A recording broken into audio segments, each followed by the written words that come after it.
What's up, everybody? Welcome to another edition of a late night edition of Savings Minus Debt. I know you guys are going to be shocked to come on this late. That's all right.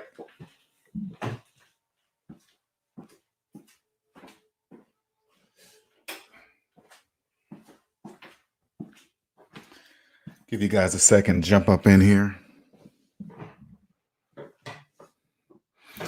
Get on in here. It's a late night edition of Savings Minus Debt. What's up, Mark? How you doing? Get up in here. And what's up, Norvell? This is the late night edition. What's up, bro? What's going on? You know, sometimes when I feel it, I got to talk about it. Got to talk about what I've been seeing. I see a lot of things that you guys can't see, man. I'm telling you, my channel is unlike any other. I promise you this. I promise you this, unlike any other. And you got to be, the only way you can see what I'm telling you, you got to be debt free to be able to see anything I'm telling you. Anything.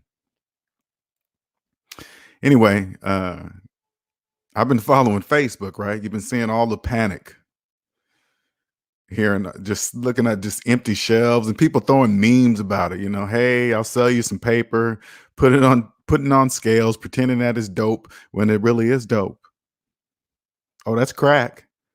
Right now, that's the best kind of crack you can get, but they don't know that. They're just joking about it. They think it's funny, ha ha, he he.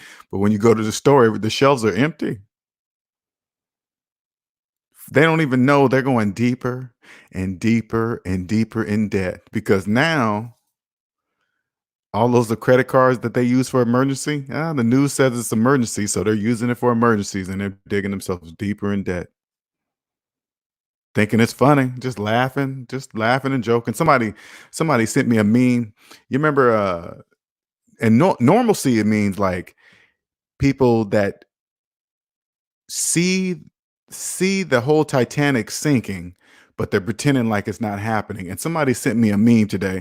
Like, if you ever watched the movie Titanic, when the ship is going down, they keep telling people to play the music, right? Pretend like it's normal. That represents what's happening right now. There's people on a Titanic, it's sinking, and they keep playing the violins and the music, and the people believe in it.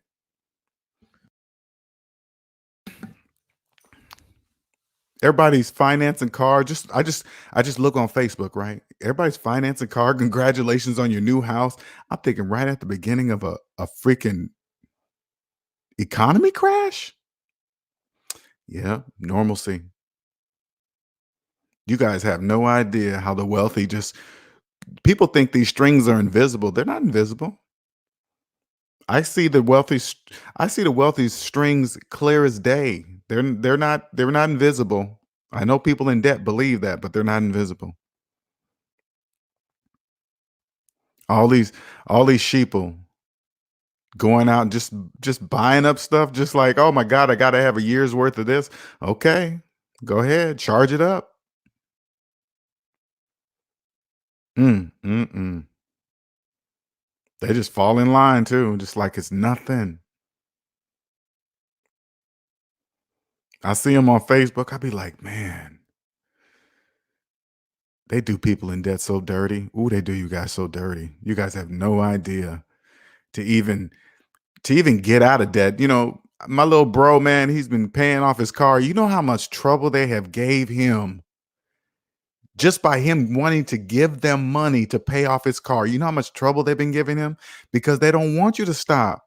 They don't want their slaves to be released. I guarantee you, if they could say this to my little bro, you low down, dirty slave. After all I've done for you, you went to all those other people and nobody would give you a chance, but I did. I did, you low down, dirty dog slave. When everybody else turned their head toward you, I gave you a chance, and this how you want to do me? You want to pay me off? Okay. I'm putting cases on. No, I'm just that's from Denzel's Washington movie, but I'm not gonna go that far with it. But anyway, They give you trouble by paying because they don't want you to stop.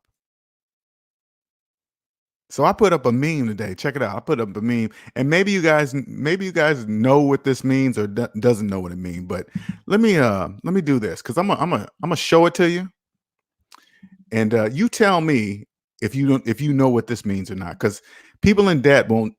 I guarantee you, people in debt won't even know what this means. Okay, so I'm gonna show you this real quick here.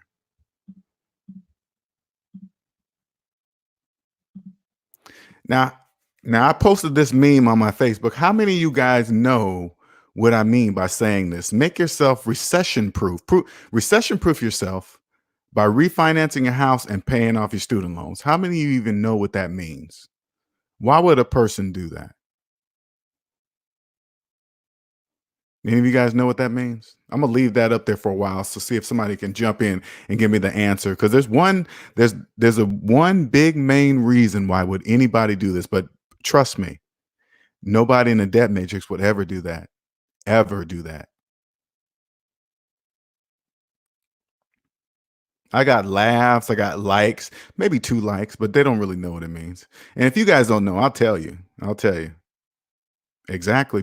Exactly, little bro. Exactly. If the recession happens and you lose everything, you lose your job and everything, guess what? Guess what else you lose? Your student loans. You could tell a person right now, this is why, oh, check this out. This is why they're lowering the interest rate. They don't People in debt don't even know why they're doing it. They're lowering the interest rate so people refinance their house and gets themselves deeper in debt. Oh, I gotta prepare for the recession. So let me refinance my house, get some cash out of it so I can ride out this recession when I don't gotta work. Yeah, that's exactly what they want you to do, slave. Exactly. Just like a freaking puppet. Hey, we're helping you. This recession's about to hit. We're about to help you by lowering the interest rate so you can refinance your houses. They're jumping all over. It's up like 90, what is it, like 50, 70, no, 79% spike. Because I was asking my friends, I'm like, is your sales down? No, my sales are still good. I'm like, that was baffling for me for the longest. Why would sales be still up, even though this recession? Because the normalcy, people in debt don't want to believe that anything's happening. Just think of the Titanic, and they're telling them to keep playing that music. That's what's happening right now. So when you're seeing people joking on Facebook, they're acting like it's a big old joke. The wave hasn't even hit yet. Then people in debt don't even know the wave hasn't hit. The reason why the stock market's tanking for those guys, there's winners. Whenever the stock market there's a loss, there's a win too. Okay. I told you guys this yesterday. You see a big market crash, guess what? There's a big win for somebody else. But hey, when you're in debt, you don't know that. I didn't know that. I just learned that just 2 days ago. Somebody just said to me, "Hey man, when the market crashes, there's a loser, yeah, but there's also a winner. And what do you think happens to that money? You think it just vanishes into thin air?" No, I said I never thought about that.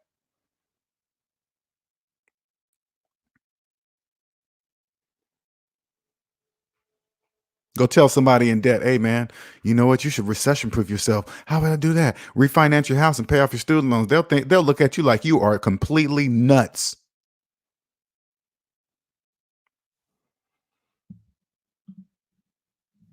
They'll be like, "Are you insane? I could use that money, redo my kitchen." And they don't even know what they're saying. You gonna redo the kitchen in the bank's house with their own money? Are you an idiot? Oh man, I'm about to refinance my house and redo my kitchen. No, you're not. You're about to redo the bank's kitchen with their own money. Right at the ooh. I mean, they're fighting at Costco. Fighting at Costco for toilet paper when you can just walk right down the street in the Home Depot where they got truckloads of it. You're fighting over toilet paper when you don't even have to? Oh, because of what the news said, huh? The news told you better hurry up and get okay, I got it. Next thing they throw in water, people start doing for water. Hey, I got to scramble, shooting, stabbing for water. Really? The value of toilet paper, and Hyphy said this, the value of toilet paper changed in an instant. Not the toilet paper, the way people looked at it. The physical the physical attributes of toilet paper did not change. Do you notice that? Now people are fighting over it. Now it's a sawed off now it's a sought after commodity. Just like that, right before your eyes, and nothing even changed. Just what was placed in their brains about how they look at toilet paper. That's it. Toilet paper didn't change. See how it works? That's how it works. And with me, I don't you know how hard it is to avoid all this nonsense in the news? I have to tell people not to tell me. Hey, stop talking about it. I gotta force you to stop telling me about what's going on. Because if I get clouded up in that nonsense, if you get wrapped up in that nonsense, you're not going to be able to. Your vision's going to be cloudy. You can't see what's really going on.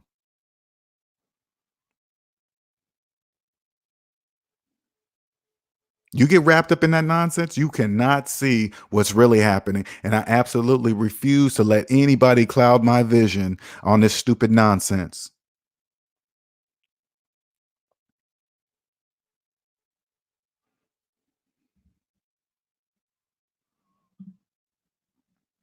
You're right. R. Carp says it's about controlling the masses. Oh yeah, that's now that I'm out of the debt matrix, R. Carp, you better believe it's always been about controlling the masses. You know, one time I remember one time when I was in debt. I'll never forget this. I remember I was at some farm or something, man.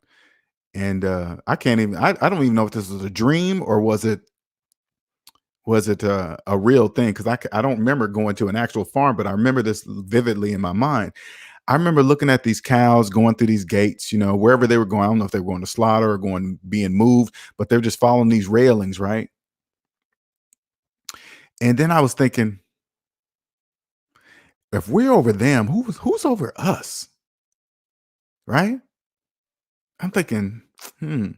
But we're at the top of the food chain. But I mean, who is doing that to us? But you can't really see it. And then all of a sudden, when I used to go to airports, we're wrapped in lines just like the cows, right? I'm thinking, huh. Yeah, I know we got to stand in this line because there's a lot of people, but I still feel like a cow. Now that I'm out of debt, you better believe I was. You better believe it. If you're listening to me and you're in debt and you don't even know how much debt you're in, you're a cow. You're a slave. If you're wrapped up in all this hoopla about this stuff, you're thinking this is gonna wipe out the whole world. Okay. You should just Google, hey man, how many people died of the flu last year? And then compare that number with how many people died of the coronavirus.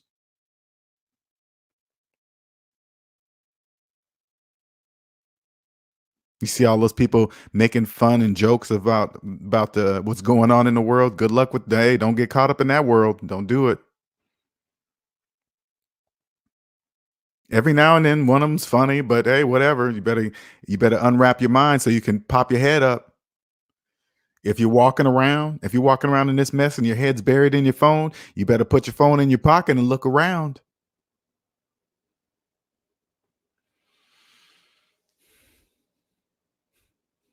This is what I want you to do if you can even do it.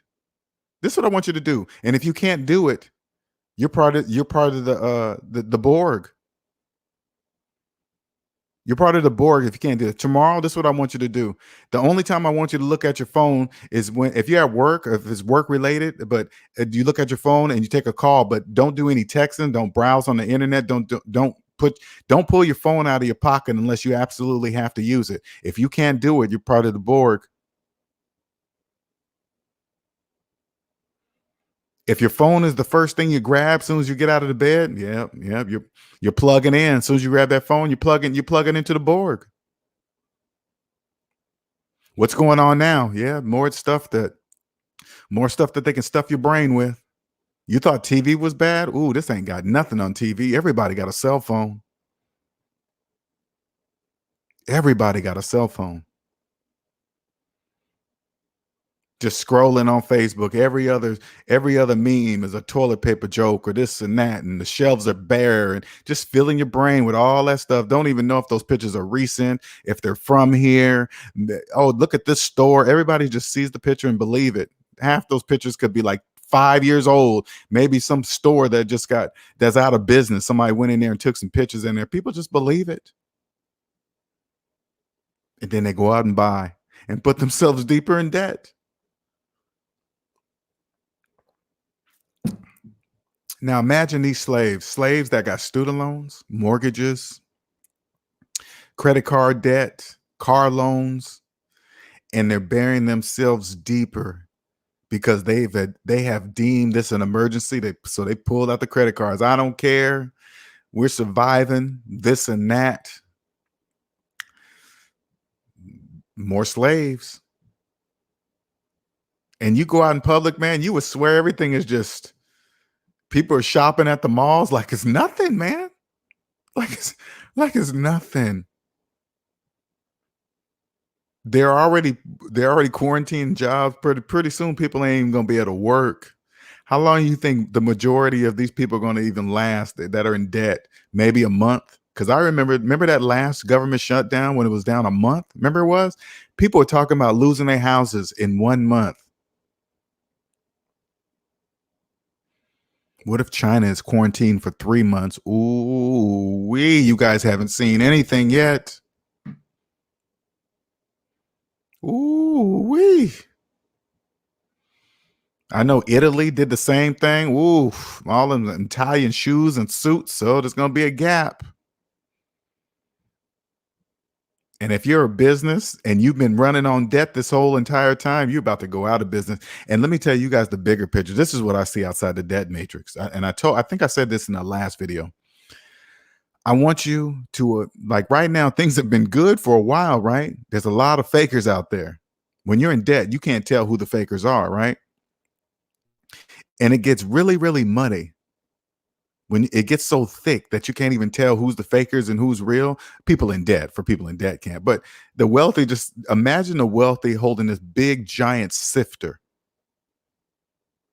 And they're sifting the whole world right now, not just the United States. They're sifting the world, but we're going to stick to the United States. They're sifting, they're just shaking it. All the fakers are going to fall through. This is how you clean it up. This is how you unmuddy the waters. All the credit fixers, all the FHA loan homers, all FHA loan owners, all you people with subprime mortgages. Ooh, we. Just like last week, I saw about 2 or 3 people get online talking about, oh, we're homeowners. I was like, no, you didn't just say that, did you? You just said you bought a home right now. Oh my God. But normalcy, it's a key piece of the puzzle. And this is how they keep normalcy, right? They'll lower the interest rate. Hey, there's a gas war going on. They'll lower the gases. Hey, there's a war going on between Russia and Saudi Arabia, whatever. They just make stuff up. Who knows? People in debt, like it's not like people in debt go and verify that information. Whatever, they can just say whatever and they just believe it. You can't prove it. Oh, you guys are the winners. It's going to go so low and this and that. You think any business is going to lose money fighting with each other? If they're fighting with each other, right? They're like, hey, if we fight each other, we're going to lose billions of dollars. You want to do that? I would say no. I don't want to fight you. I don't want to lose billions of dollars. But hey, whatever. But they just say that and then they lower the prices so the people in debt won't feel the pinch so bad, so they'll just keep thinking it's normal because they refinance their house. Now they think they have money, so they'll go out and buy more cars, and then they can fill up those cars with gas because the gas will be cheap. And then when that wave hits, ooh wee.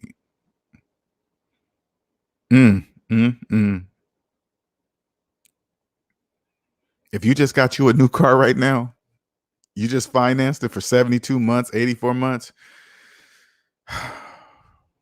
You're first. You're first in line. You're probably thinking, why you say that? Because the reason why you're financing a car because you have no money to buy it for cash. So that's why you're first. It's a hard truth to hear it like that. I know it is. I know it stings. I know it does, man. I know. But never mix your feelings with business. Math doesn't care how you feel about it.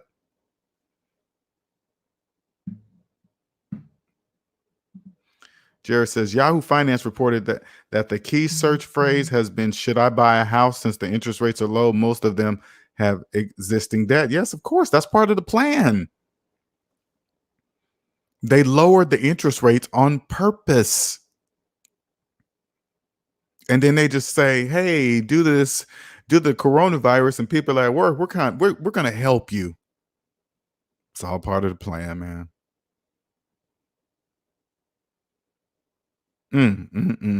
It is just, it's like a piece of art to me.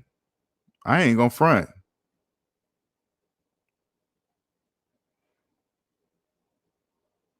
I always tell everybody that's coming on the other side of zero, man, you're gonna need me. You're gonna need me. You're gonna you're gonna work real hard to get to zero, and then once you get to zero, you're gonna be like, now what? Because you're not gonna be able to talk to anybody. If you're getting out of debt right now, just think about it. If you're working your way out of debt right now, you're hearing things that you didn't hear before. You can't believe people are saying it. Oh my God, I can't. They don't even really know. No, they don't know what they're saying. No, that's how it begins. And then once you get to zero, there's some more stuff that you just don't even know. You're gonna go through a little bit of depression because you're gonna realize how easy it was to become a millionaire, and then you're gonna go through a little bit of depression over that. You're gonna be like, "Wow, was that easy? Yeah, it was that easy. Yes, get over that part. That'll take about a year, though. Okay, that's gonna take about a year. You're gonna go in and out. You're gonna be like, oh damn, oh, I'm okay. Oh damn, I'm okay. Oh damn, I'm okay."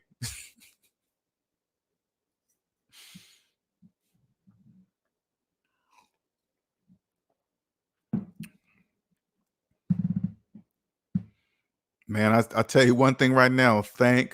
I thought 2008 was bad. Whew, thank God I'm not in debt in this one. Oh my God. Whew.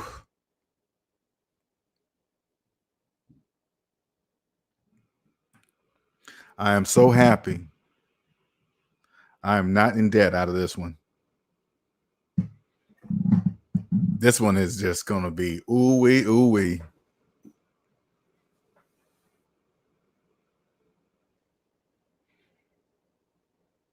It's like it's like to see puppet strings, just the way, just the way they do things, man. Just like you see this stuff that they now not they don't have to worry about TV anymore. They make people believe that the internet is open and free, and people just believe it, right?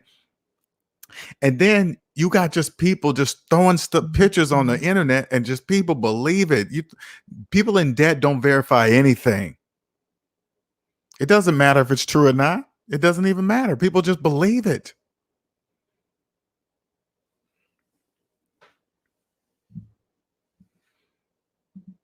Yes, Gabriel, they're maxing out the credit cards because it's an emergency.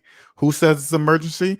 The president, the news, all their friends, their job, everybody. It's an emergency. Cosmic says they are lowering interest rates for regular folks. It's for folks with real assets to refinance and lower the payments on millions to inject more in the money economy. Most people don't have money like that. Yeah. Oh, Cosmic, it's that's a wonderful time for you. For people like you, oh, it's a wonderful time. Oh yeah. Because you know exactly what you're going to do with that lower rate, but not people in debt. You think people in debt are taking that money and paying off their student loans and credit cards? No, they're not. They're spending it. They're spending that money. Tell somebody, hey man, this lower interest rate right now, well, you should do this and pay off your student loans. They're gonna like, what? Are you crazy? We're in an emergency. Oh, Cosmic, this is Christmas time.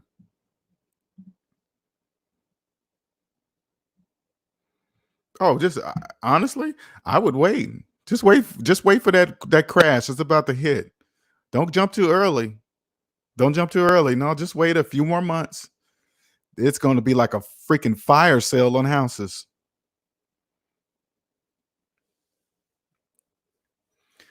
Just think how many, a Cosmic, think how many homes that are about to be open. All those people with FHA mortgages, all those houses about to be open. All those people with VA mortgages, all of them, all subprime mortgages, they're about to open the market up. You're gonna get 3 houses for the price of one, Cosmic. Just hold on.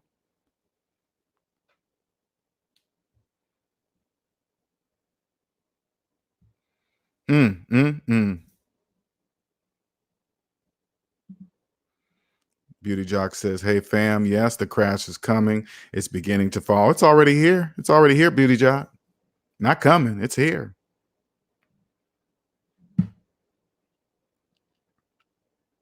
Look how people are panicked just over toilet paper and water. Wait till they start losing their houses because they can't go to work. They don't even see it trickling. First, they close down the schools. Hey, our kids and this and that. So they close down the schools. Now parents can't go to work. Right now is the time to have a daycare. Maybe, maybe not. But those are going to be packed because people got to get to work. But most of them can't even. They're in debt, so they probably can't even afford daycare anyway. Now they can't work. Now that all their check is going to be gone. Ooh, it's just going to trickle down. Oh, they don't even see it's coming, and people just lollygagging, financing cars and clothes, and still vacations. Are you crazy?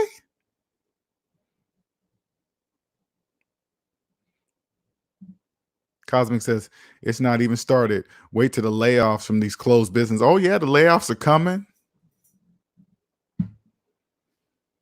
and people in debt are not even prepared. They're in debt. So that's why they lowered. Listen, that's why they lowered the interest rate on the houses so they can refinance it. They're going to get the money out. They're not going to pay off any bills. They're going to hold on to that money because they're scared. That's how it works. And you just think if they got that money, right? They refinanced, they got the house, and or got the money, right? And say like the say like it was this weekend, the whole thing was over, right? You think those people are gonna get that money back? No, they're not. They're gonna spend it. But you're in the middle of a layoff. Check it out. Layoff, kids at home, you can't go to work. You think they're spending that money. Know why? Because they have no money. They're in debt.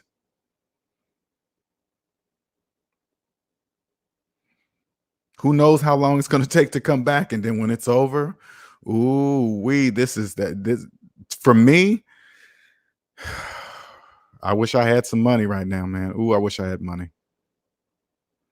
I'd buy about 3 houses right now. I'd wait. This is all you got to do. Just research what big business is about to shut down due to this catastrophe, right? And then whatever city that business is in, you better go there quick, fast, because guess what's coming? Foreclosures.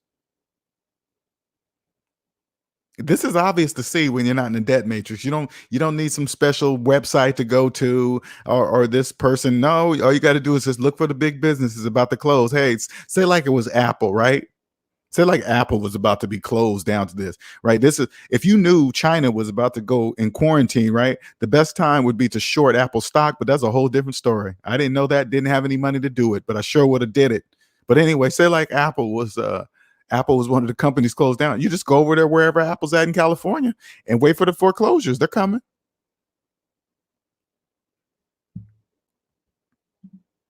Gabriel says, I know someone that is $225,000 student loans and she's maxing out her credit cards for toilet paper and etc.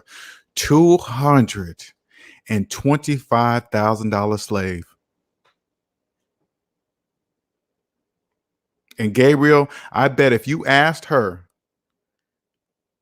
does she believe she's ever gonna pay off her student loans? I guarantee you she'll tell you no right to your face. Nope.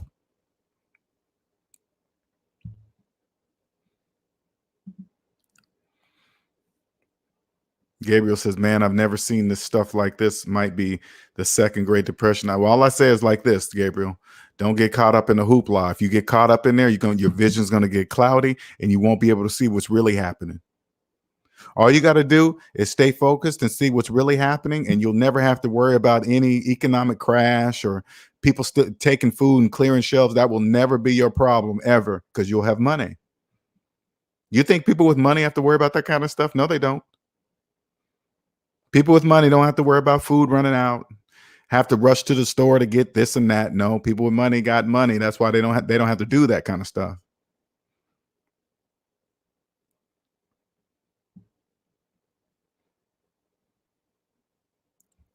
Gabriel says she's not thinking about it now.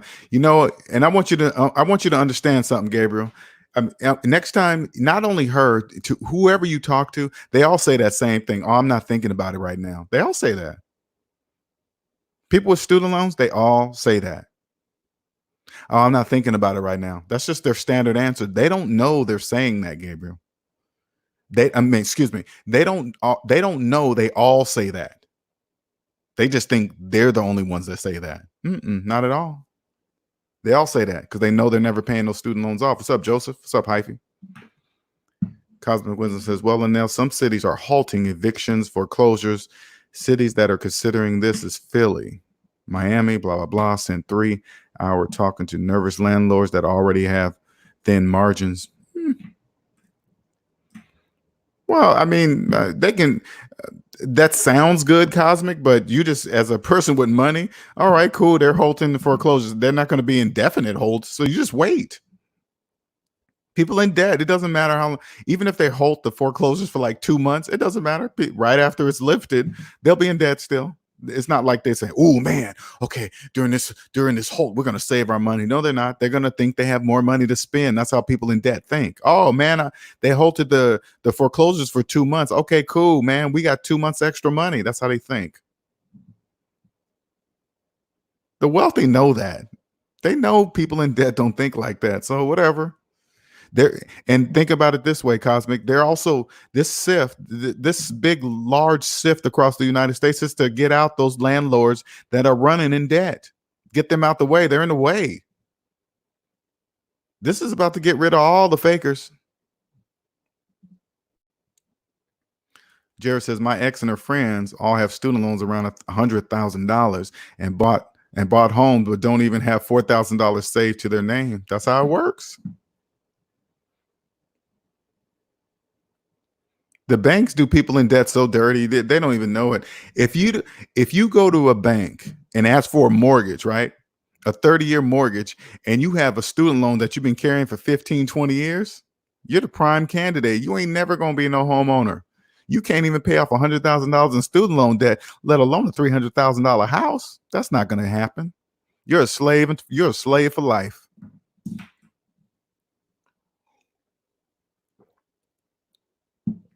Slave for life. $100,000 student loan and then go finance a house and no money in the bank. Man, the bank's got this on lock. Wealthy people are going to be. Are you asking me, am I going there? I'm trying to be part of the wealthy right now.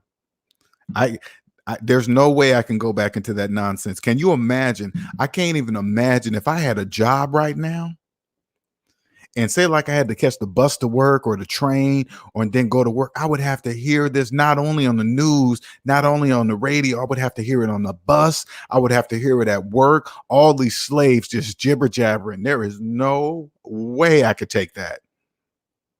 No way. And then at the same time, they're talking about the new car they got. It just doesn't make any sense. Gabriel says LJ should work in the Federal Reserve. Like I wish I could. I don't even know how to get a job there. All they got to do is listen to me speak. They'll know I know. You have no idea, Gabriel, how bad I would love to work for the Federal Reserve. Oh man, you have no idea. That would be I know I don't talk about a job, but that's a job that I would accept right there. I would say, yes, I will work for you. Yes. I'd be like, okay, you guys know, I already know. All right, cool. So now it's time for you to show me what else I don't know. And please dribble it to me. Because if it comes too fast, if you guys knew what I knew, your freaking head would explode. It got to come in pieces, and the only way paying off your debt forces it to come in pieces. Cosmic says they are delaying the inevitable, but I already see what's coming. Yeah, you can see it clearly. They're just delaying it. Oh, they're going to hold up the foreclosures. Oh, okay. How long you guys going to do it for? 3 months. All right, cool. Cool. I'll be back in 3 months. All right. I'll just come back about a week beforehand. I'm ready. Cosmic says they will get to those properties eventually. So I'm establishing relationships to get the pick of the crop when it goes down. Oh, yeah. All you gotta do is go walking around and hey, how you guys hanging in this Corona? Oh man, oh my God! All you gotta do is listen to him talk. You'd be like, you having a checklist on your book. Like, oh wow, he's talking like he's in some trouble. Oh yeah, he's number one. Okay, where you live? Oh, you live in that nice neighborhood. Okay, all right, cool, cool. Yeah, yeah. I'm out here helping people. Yeah, yeah. Mm-hmm. You still got your student loans too? Yeah, God, I got that, my mortgage, and now this crisis. I don't know what I'm gonna do. Oh, okay, cool, cool, cool. Checking off all the slaves, just checking them off.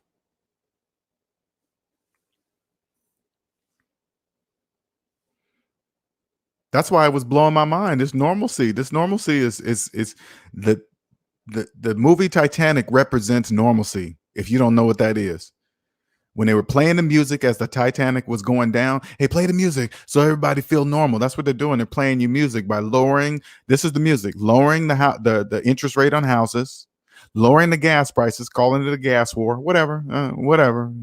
And then I'm sure there's other things that are claiming to help them.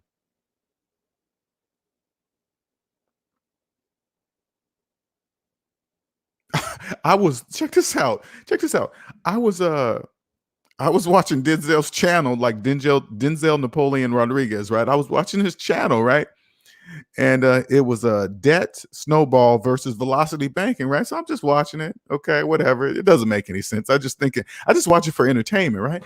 But anyway, he was talking about this company called Plastique. It was PLASTIQ,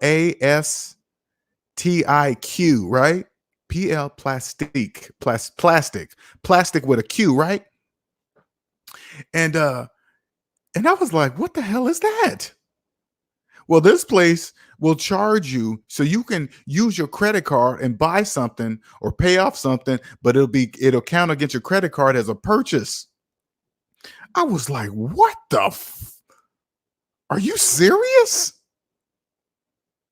So now people not only normally like they can't say like they're trying to maybe they pay their mortgage or something or pay off another debt, right? Now, usually companies don't allow you to use credit cards to pay on your mortgage, right? So this company Plastique will make it look like it's a charge and you can do it through their company, but of course, what? They charge you a fee. I was like, what the that is brilliant. That is brilliant. Let me see if I can find this company, man. Oh my God, that blew me away. Let me see. Plastic Q.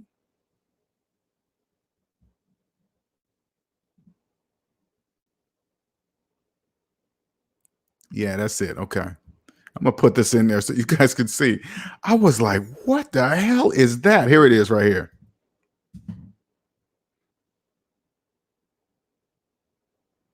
Right there. So this company will allow a person to use their credit card to do something that they normally couldn't do with a credit card, but now they can do it and it'll be put on as a charge or something like that. I was like, he is recommending this. That blew me away. Blew me away. Gabriel says, this is why I love LJ. He talks about being mentally debt free while Dave Ramsey just teaches you about finances. Dave, and don't get me wrong, Gabriel. I love Dave, but he doesn't do the mental part. And the mental part, I didn't plan on doing the mental part. This is just what I see now as a debt free person. It is crazy. So I'm watching his channel and he's like, oh yeah, you can also do this plastic. And I was like, okay, let me go see what that is. They charge you a percentage. I was like, that is absolutely brilliant. More tools for people in debt. And they just jump all over it too. They jump all over it. Joseph says, LJ, at least gas cheap and nobody at the gas station. Yeah, right now. This is why they're going out financing new cars. And I bet you also people in debt, they're justifying going to finance a Tesla. Oh man, they might do this with gas. Hey, let's go refinance the house and get a Tesla so we don't have to worry about the gas prices. Okay, people in debt. People in debt people in debt that finance Teslas, but they really believe they're saving money on gas and they're financing the Tesla.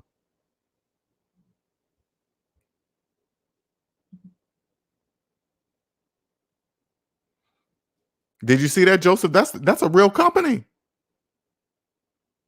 That's a real company. People in debt, they just jump all over it.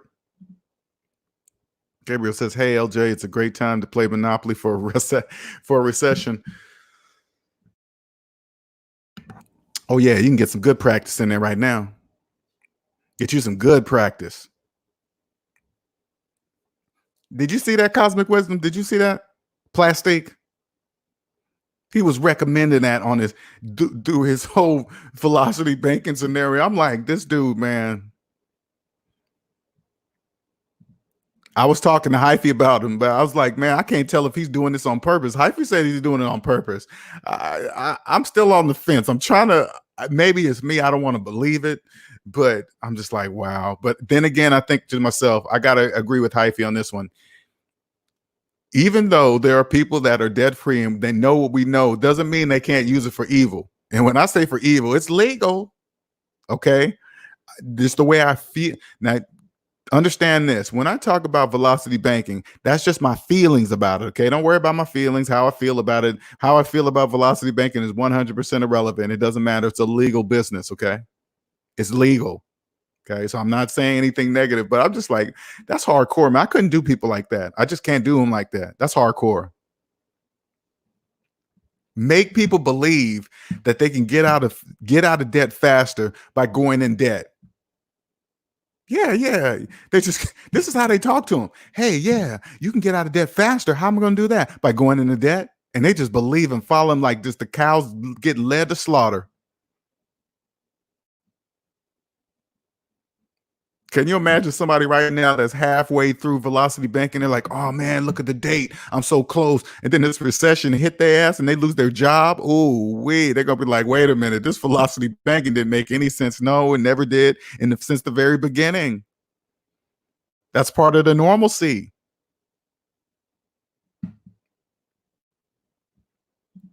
Cosmic says, I heard of plastic before, but I didn't see the video.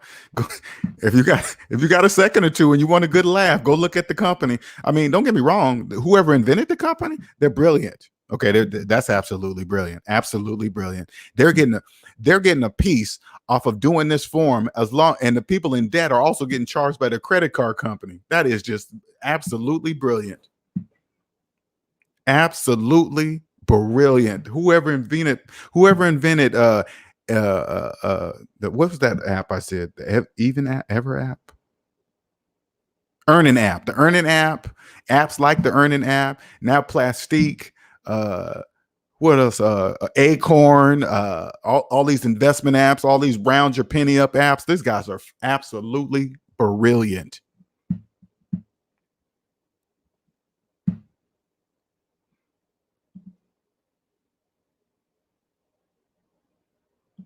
Gabriel says, nah, man, Houston. Okay. The difference between Houston and Denzel, I believe, I'm agreeing with Hyphy. Denzel knows what he's doing. Houston, he's different. It looked like he's just doing stuff he saw on the internet. And now he just capitalized on it. He's taking what he saw on the internet. He's like, okay, hey, I found this and do that. You guys do this. Hey, I don't do it, but you guys can do it. And people just follow it. Okay. Anything because Houston's titles, if you go through his videos, all of his titles are debt catchers. Right? They catch people in debt. Do this without no money. Do this without no money. Do this without no money. Don't even use any of your money. You can use Amazon's money. Don't use your money. You can use PayPal's money. People in debt don't realize the reason why they're attracted to it because they have no money. That's why they're attracted to it. because it doesn't make it, the titles make absolutely no sense to a person that's not in debt. They'd be like, what are you talking about? Borrow student loan money and invest in real estate. What are you talking about? Why would I? That's illegal. Why would I do that? People in debt do it. They do it all the time. Cosmic Wisdom says those velocity banking people better be careful. Banks are going to be reviewing accounts and closing lines of credit. The music is going to stop, and not everyone will have a chair. Oh yeah, right now I think honestly, Cosmic, I think banks invented velocity banking. Right now they give them these lines of credit, and as soon as this recession hits, they don't even know those people don't even know they can close those lines of credit anytime they want. They just close them. They could just close those lines of credit, and you better believe it gets too bad, they're going to close them. They're not going to let those people use up all their money. Are you crazy? Oh yeah, Gabriel. Cows led the slaughter. Don't even know. Hyphy says Houston, the funniest dude. He destroyed Gabriel in the comments. Gabriel is funny, man. And when he be going over there doing that stuff, man, you be cracking me up, Gabriel.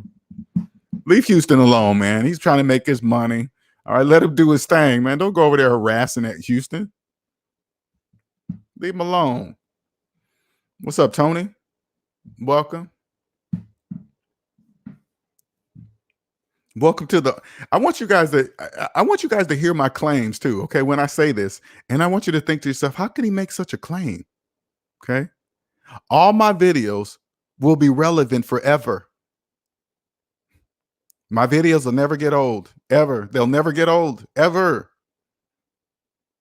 They will always be relevant. How do I say this? Because my math will always be right. Always. That's why I know every video I make, anybody can find my videos 10, 20 years from now. They're going to still be relevant. Still. Hey, Linnell, in the future, 10 years from now. What's up, man? Hey, check it out. I'm talking to you right now. I'll see you in 10 years, and we're going to be talking about the same thing. Okay, what date is it? It is Saturday, 10:39 p.m., and it is March the 14th. And I'm talking to Linnell in 2030, the same date and time. You won't even have to learn anything else, Linnell. Just this, just basic math. And you're going to be helping millions. You're going to laugh at recessions. Recessions are going to be money makers. Cosmic's right in. Cosmic is in this room right now to tell you when this recession hit, guess what? It's going to be Christmas time for her. You're probably thinking, how can it be so bad for everybody else and Christmas for her? Because she's not in debt. That's why. People with money look forward to recessions, not running from them. Don't get me wrong. Is it when you got money? Is it inconvenient when you can't go to the store and get some toilet paper? Yeah, that's a little bit inconvenient, and people acting crazy. So we just wait till the time calms down, or we just wait till you guys are at work, and then we go shopping, and then we get back home just before 3 when you guys start getting into traffic. We leave you guys alone.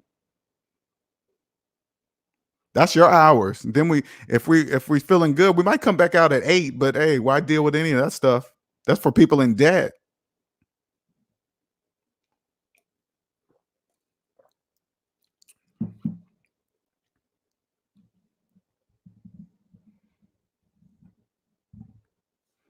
The wealthy run this bad boy, man. It's like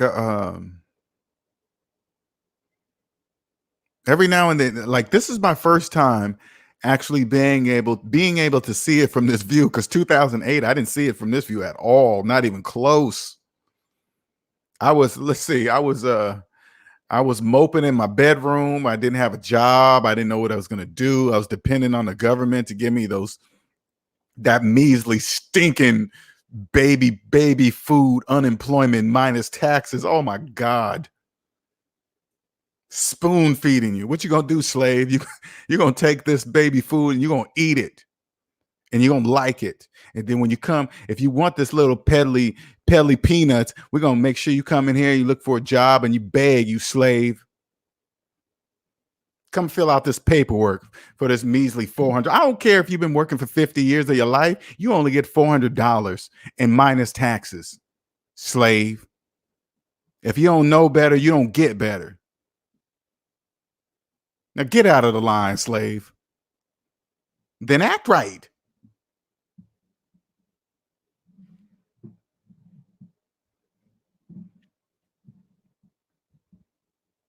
And then they give you the option. They give you the option. You know why? Because I did it. They give you the option to say, hey, don't take taxes out. They're glad to do that because they're going to get it. Believe that. They're getting that money. How many people you think? How many people do you think opt in to not take those taxes out? Everybody. And if you don't understand how taxes work, ooh wee. If you don't understand, that's the same reason. That's the same reason why. Check this out. Check this out. Listen, that's a, I, I guarantee you this. How many people you think right now that are getting ready to go through this recession, right? How many you think right now are going to their job, opening up their W-4, and they're checking that tax exempt box right now? Why do you think they put it there? For people that don't know. They're going to go in there and they're going to check that box. Because you know what? I was watching that Houston's video. He actually said that in one of his videos. Hey, you can go in there, go to your W-4 and check that tax exempt. Are you insane? I guess you are if you're making this video. You are insane. But anyway, it doesn't matter. People in debt, they go and check that box. Oh my God, I'll make it up. I'll just do it for 6 months. And then they check that box and then they totally forget about they checked it. And guess what? Ooh, wee. Ay, ay, ay. Ay, ay, ay, ay. No entiendo. Nobody told me.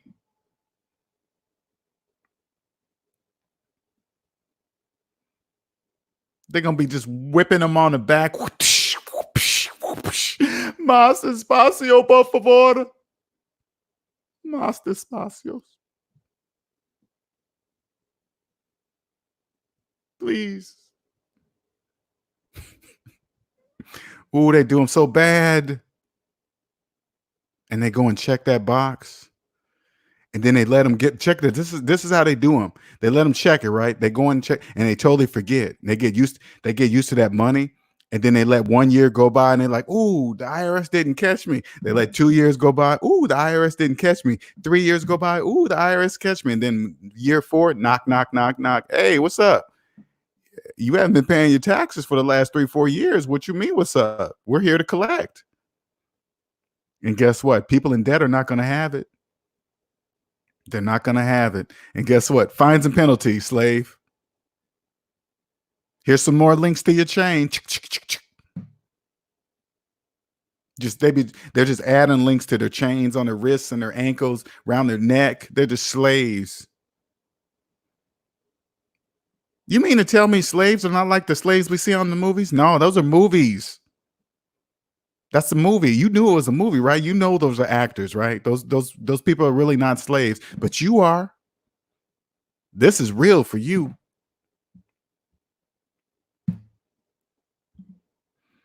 Nicer says, what I learned from your channel is you can never go wrong with math. Never. Cosmic says, I ain't worried about TP. People need to focus on 2 months of food and medicine.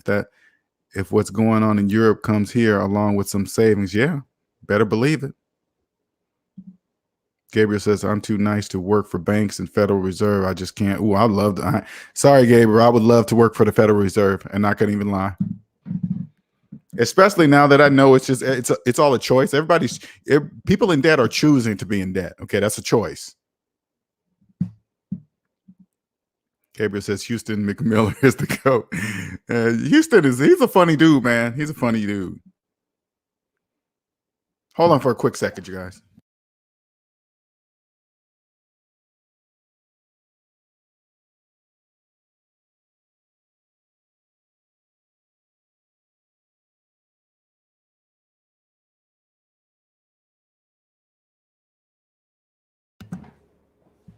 Houston is funny to me. That dude be cracking me up. And for those of you new to the channel, I canceled the collab I had with Denzel on the 24th of March. I was just like, nah, that's just a waste of time. What are we going to do to talk about the same thing we talked about before? It just really doesn't make any sense to continue on with that type of conversation. And plus, I've decided I'm no longer going to entertain things that just don't make any mathematical sense, and just it just doesn't make sense to even argue about mathematics. I already proved my point the last time. I made each person that got on the line, but I made them tell me my math was right, and that's all I wanted to hear from them. Is my math right? Yeah. Then what are we talking about? There's nothing to talk about. So it was just going to be more of that. So I decided to cancel that. So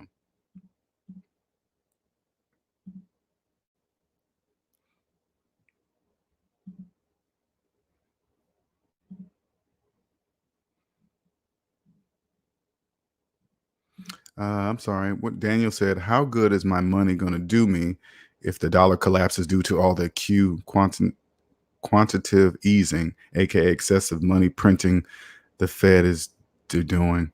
Daniel, money's not even real. Nothing's printing money. It's it, if you're in, and if you're in debt, Daniel, it's like this: add up all your savings, Daniel. Add up all your debt. Savings minus debt equals how much money you have. If your finances are in the negative, money's not real to you. Okay. It's not even, it doesn't even exist. So, because people in debt, and I'm not saying you are, I don't know anything about your finances. I'm just saying in general, because 85% of Americans are in debt. The majority of those people don't even know how much debt they're in, let alone, uh, I mean, they're in debt and they don't even, let alone even know how much debt they're in, right? But they're worried about the dollar collapsing and stuff like that. Who cares if you're in debt? Who cares if the dollar's collapsing? Dollars don't even exist for people in debt, but they don't know that. And they're thinking, oh man, they might print more money. Who cares if the money, they don't even print money. People are in debt. Nobody needs to print money if people are in debt. Money's not even real. The majority of people only see their money on their computer screen in digital format.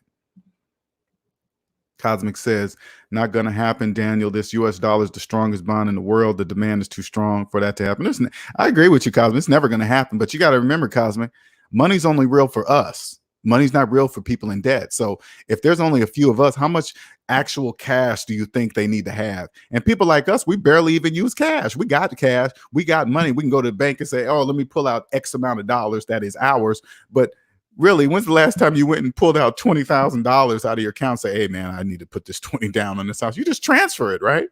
So you really they don't even need to print money. If we don't use it and we have money, and people in debt don't have money, money doesn't even exist. How much cash do you think there actually needs to be out in circulation? Not much.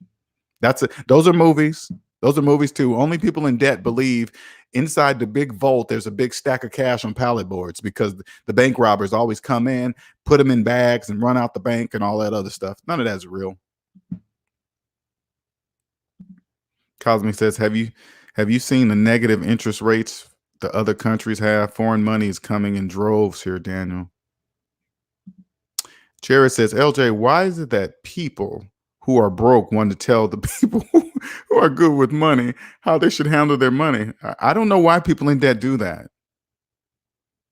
People in debt always do that. They always do that. I don't know why they do that.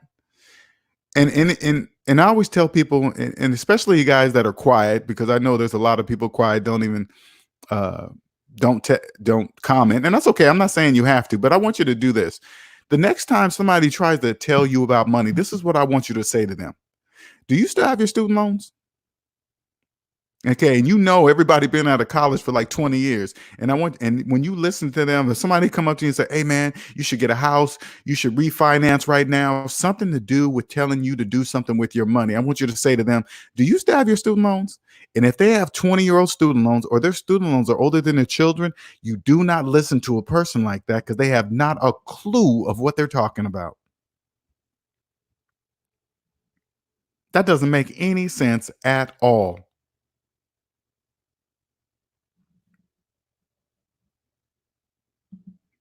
Just like Cosmic Wisdom says, that's what broke people do. Broke people do that. They just do that.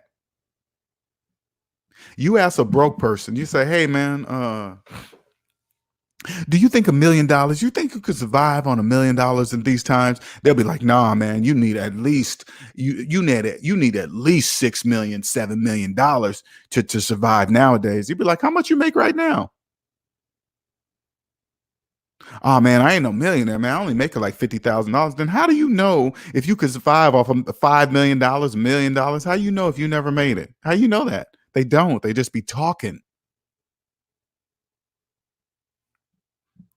Somebody gonna tell you about money and they got 20-year-old student loans. That doesn't even make sense. If this is you and you're in this room, yes, you. Now imagine how many professional financial advisors are out there giving financial advice, and people that are in debt that don't know about money. I just armed you guys with something right now you can put in your financial pocket right now. I don't care who it is, your tax person, your professional advisor that you see on TV. You just, hey man, do you still have your student loans? If they say yes, you got to think to yourself, that doesn't make any sense. And if you're bold enough, ask them. You say, hey, why would you keep your student loans for 20 years and you went to college for 4 years? Tell me why you did that. What financial advantage did you do by doing that? Tell me. They're not going to have an answer for you. And you don't have to know anything about money. You just need to know about basic mathematics. Dave Sincere says people are always trying to tell you how to spend your money when they don't have any. I don't know why they do that. Those are the same people financing houses and cars right now. Getting it. I keep telling you guys, 79% spike on housing refinances right now. And just imagine how many people are refinancing an FHA mortgage. Ooh. Yeah. I'm refinancing the exact same mortgage I have right now. FHA? Yeah, that's what I want to do. Okay. Okay, slave. Lock you back in. You're already paying PMI. Say like you had a FHA mortgage for like 10 years, right? Paying PMI the whole time, right? And then they get you to refinance, started that 30-year mortgage all over again. All that PMI started all over again. Mm, mm. They just be giving the slaves a shovel. Here you go. You think I'm digging that hole for you? Here's the shovel. Are you sure I'm supposed to use this? Yeah, of course. I seem to keep getting further down in the hole, and you're standing there. You're standing at the top of the hole. Don't worry about that. Just keep digging, slave. Shut up.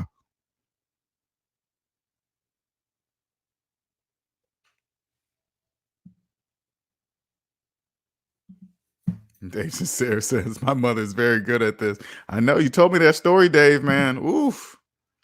And that's got to be tough, Dave, because that's your mama too, man. That's got to be hardcore. I can't even imagine that. Dave says, "Hey everyone, I can only guess what you're talking about. We're talking about velocity banking. What about it?" All right, I'm gonna leave velocity banking alone. Let me leave that alone. Gabriel says, "Hey LJ, to not be broke anymore, we need velocity banking with low interest rate." Oh yeah, you believe all that's happening right now, all of that. I guarantee you, with the low interest rates right now, they're taking advantage of that LOC. Cosmic says if people refinance to a conventional with no cash out and use use the savings for extra principal payments, that could be a good thing. Cosmic, what are you? Cosmic, Cosmic, what? No, nobody understands what you're saying, Cosmic. I don't know why you keep talking like that.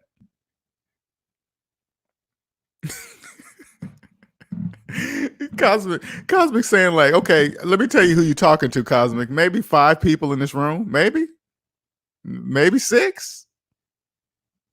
Nobody knows what you're talking about, Cosmic. What are you talking? You talking jibber jabber. If people refinance to a conventional with no cash out and use the savings for extra principal payments, that could be a what principal payment cash out, refinance conventional. What's up? What are you talking about?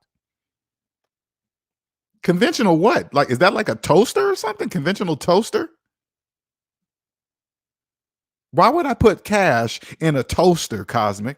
That makes absolutely no sense. And why would I pay my high school principal some payments? I've been out of high school for years.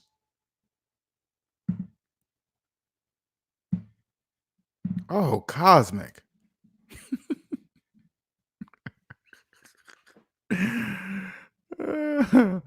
Cosmic says, "Hey, I'm dropping gems. You all can take it or leave it." Like a ruby gem? What are you talking about? But like one of those big green ruby gems that I've seen on the movies when they find it in a pot of gold or something. Cosmic? What are you talking about? You better stop talking in riddles. Gabriel says, "I'm getting bullied by my boys for being broke." Hey, just say, "Hey man, I'm cool with just Gabriel. Just say I'm cool with being broke. Just say that, man. Hey man, yeah, I'm broke. You're right. They won't ask you for money. They won't bug you. Oh, Gabriel's broke. You say you agree with them, Gabriel. Yeah, I'm broke. You're right.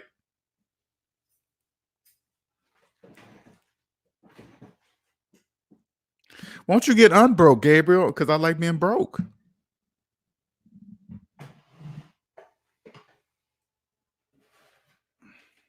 Gotta pour me some more water here.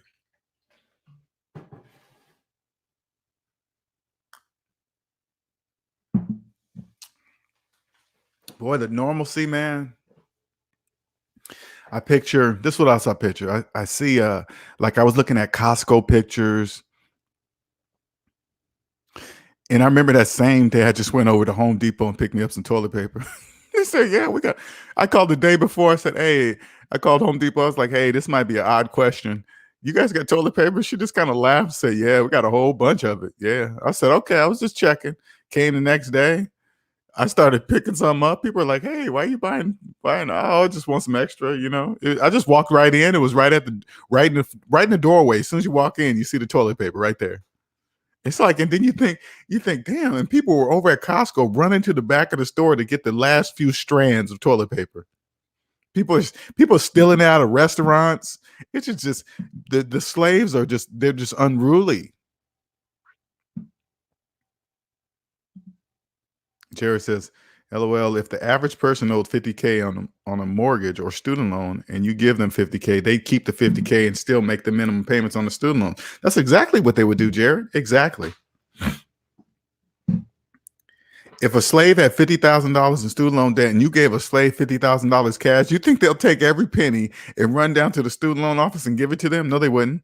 They would come up with some fictitious thing in their mind. Oh man, the student. This is what all the financial gurus always say. Hey man, the interest rate on the student loan is low, so you can take that 50K and invest it in the stock market, and then you can quadruple it and triple it, and then that percentage rate you can take that. There's people in debt just follow that stupid ass. Not excuse me. I'm sorry.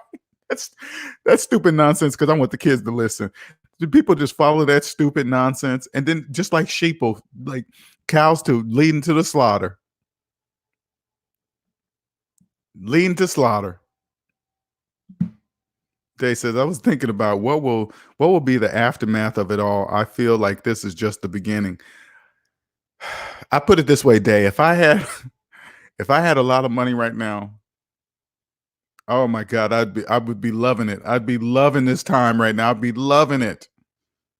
I'll be waiting for that wave, that 3-month gap right now coming, and then I would go buy a whole bunch of Apple stock. I would have, if I would have knew beforehand, I would have shorted Apple stock, and then as the wave come around, then I would buy some Apple stock once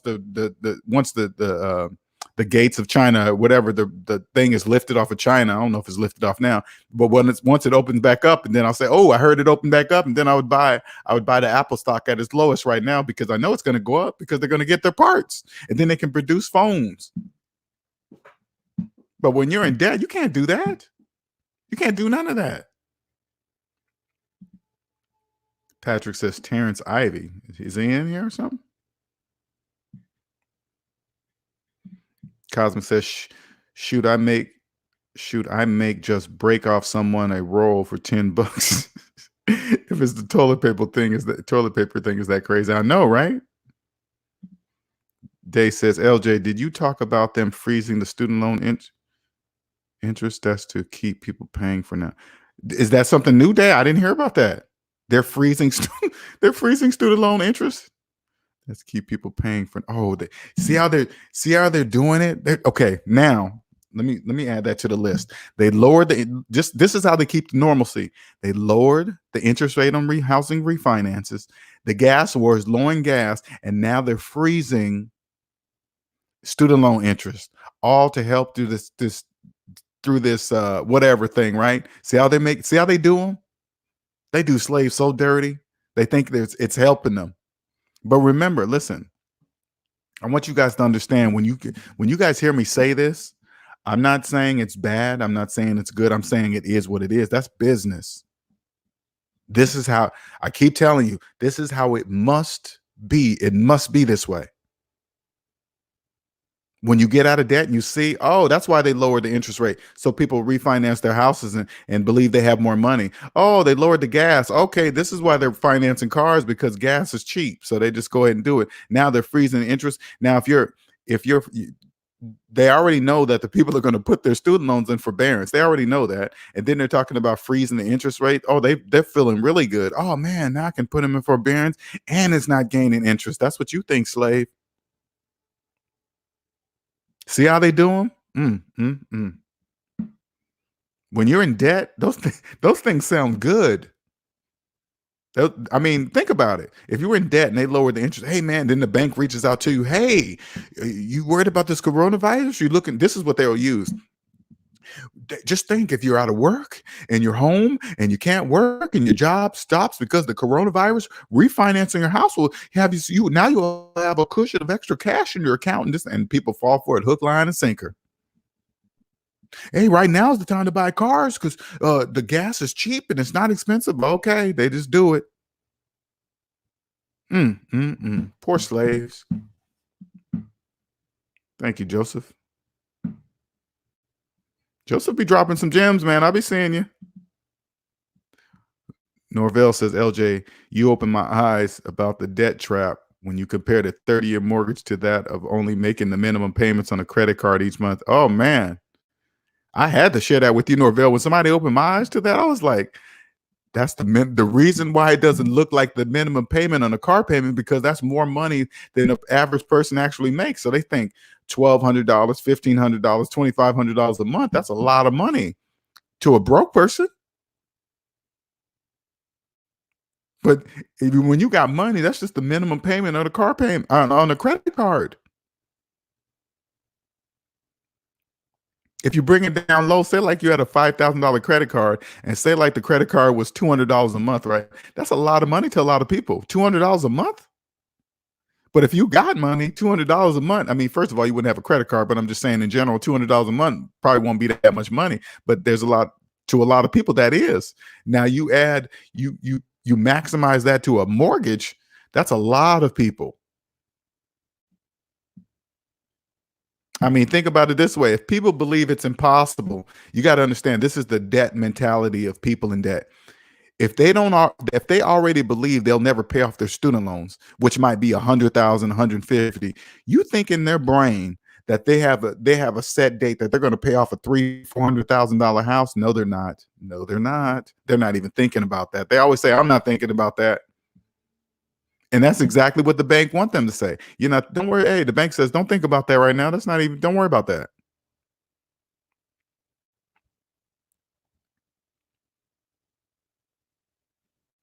Uh, Day says, yeah, Trump mentioned that in his speech yesterday. See, Day, I don't even watch the news. I don't pay attention. I need to start. This is what I'm gonna do. I am gonna start paying attention to what the president is saying, because he's saying he's though he announces one thing of whatever he's discussing, trust me, he's talking to two set of people in debt and people not in debt. So if I heard him say, "Hey, we're gonna freeze the interest rates on student loans," I know what that means to people in debt. They're happy, like, "Oh my God, I can save some money and this and that," right? And they're in debt; they don't even have money, right? But for people that maintain the loans, oh, that's a cash cow right there. They're going to use that tactic. Hey, you want to transfer your loans to me right now? And you don't even have to pay any interest right now. So right now is the time to do it, because eventually when that thing is lifted, it's going to be back to normal. And whoever have the loans is going to be making the most money. Cosmic Wisdom says, I heard day here in Ohio, all schools are closed for the next 3 weeks. Ooh, people can't go to work. Ooh, you got a lot of panic slaves right now. What am I going to do? I can't get to work. I know, slave. What you going to do? Go into debt? You're going to go into debt. That's what you're going to do. Norvell says, I always knew it didn't make any sense to pay off $100,000 house over 30 years as opposed to paying off $100,000 vehicle in 5 years. Doesn't make any sense. I know. But people think it's normal. Normalcy. It's brilliant. When you guys hear me talk about the system, I'm not saying anything negative in any shape, form, or fashion of the system. The system is feelingless. That's what that when you hear people talking about, oh man, the system is this, the system is that. You got to look at them and say, why are you adding your feelings into about what the system is? Why are you worrying about the financial system? Why are you adding your feelings in there? They're just talking about themselves. When you hear a person talk about the system and it's bad, they're talking about their experience in the system. People in debt don't know that. Or when somebody comes up to you and say, oh my God, that's expensive. They're only talking about themselves. It's only expensive for who? You?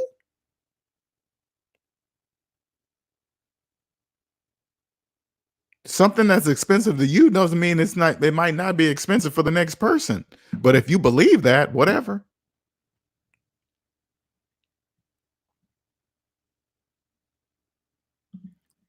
You better believe it. Day says, yeah, they're leading them to sheep to no. You know what they're doing, Day? They're creating more slaves. You can't. We need people to build buildings, make cars, fix the roads, put up stop signs. We need slaves. The really important slaves are the people that do the student repayment programs. Those are slave camps. We need people to populate those slave camps. We need people to work in places nobody else wants to work for a certain period of time for a minimum wage.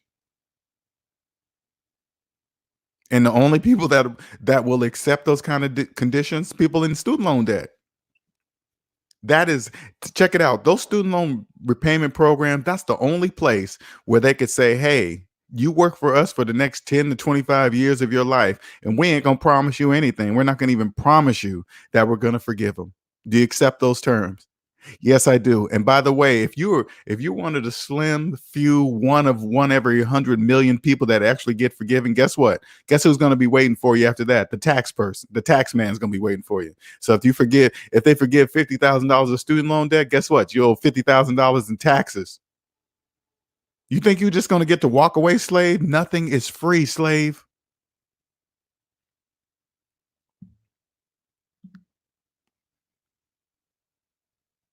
This is what I want you to do. If you don't even know how much debt you're in, I want you to go to your mirror and look in the mirror and say, I don't even know how much my slave papers cost.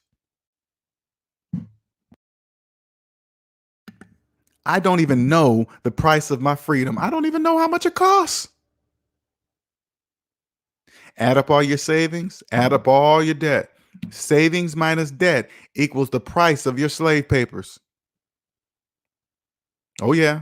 Yes, including your student loans. Yes, including your mortgage. Yes, all that. That's the price of your slave papers.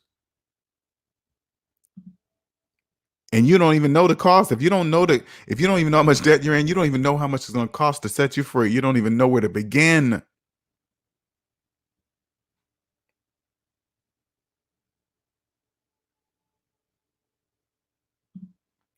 There go Cosme talking crazy again. Talking crazy. But if people were smart, that would freeze freeze the period to pay those loans and play down that interest. Yeah. Wouldn't that be ideal, Cosmic? That would be so ideal, wouldn't it? That would be so smart. Hey, people in debt, yeah, refinance your house and pay off your student loans. That way, if we get hit hard and you lose your job and you lose everything, you file Chapter 7, guess what? Your student loans, not only your house is gone that you never owned, but guess what? Your student loans are gone too. Yes, those two. Do it. You think they'll do it? No, they won't. Gabriel says, LJ, when did you know when you were in debt and realize when to get out? I was how to get out. I was 40 when I started to wake up.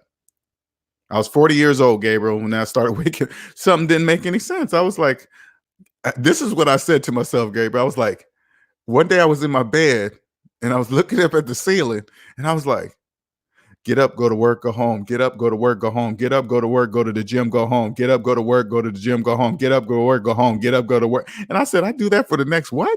20, 25 years of my life? I said, no, no, that can't be true. That cannot be true. That cannot be true. That's when the lights start coming on in my head.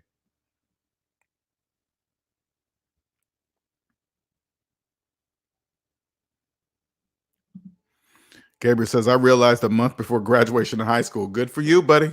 I sure didn't. I woke up at 40. Shell says, yup, it's the minimum payment. Yes, it is. Gabriel says, man, after I graduated, I felt like a ghost man. Ghost man, it sucked. Well, now the SMD family is here. I see how you feel? I was listening to Nicer's story. She was young when she knew she was taught by her dad, right? But I can't even imagine being your age. And honestly, Gabriel, I couldn't even imagine. I mean, I'm 50, so if I could get into your 19-year-old body, I would do things a lot different at 19, trust me. But if I knew about money like this too, oh man, mm, mm, mm. Nobody would understand me if I was your age. Nobody. Day says, I feel like I am forced to watch the news. Before all of this, I was ready to get rid of my TV. Oh no, I don't even turn on the news. I watch a lot of YouTube and Netflix. I don't even watch the news. I have to tell people, hey, if you start texting me about what's going on with the toilet paper and the world, I say, hey man, stop talking to me about that. I don't care. Don't you? You're trying to suck, because if you let yourself get sucked in, you're not going to be able to see what's really happening. If you it Because the worse it get, the more people are going to be looking at their phones. Keep your phone in your pocket. Have you ever, like, for example, let me give you an example. You ever watch like Canadian geese? Like when they're on the ground walking around and they're eating grass. There's always one dude that's never eaten grass. Have you ever noticed that? There's always one or maybe two other uh uh Canadian geese. He's not eating. He's just, his head is up and he's just constantly looking. Be that one goose or geese or whatever you want to call him. He's never eaten. He's always looking around. Everybody else is just chomping. They're just walking and eating, not paying attention to nothing. And then that one Canadian goose is looking around. You need to be him. Don't be Right now is the time not to be buried in your phone in public. Just keep looking around. The wealthy are making moves. They're transferring money. And you got to be looking, and you can't be in debt.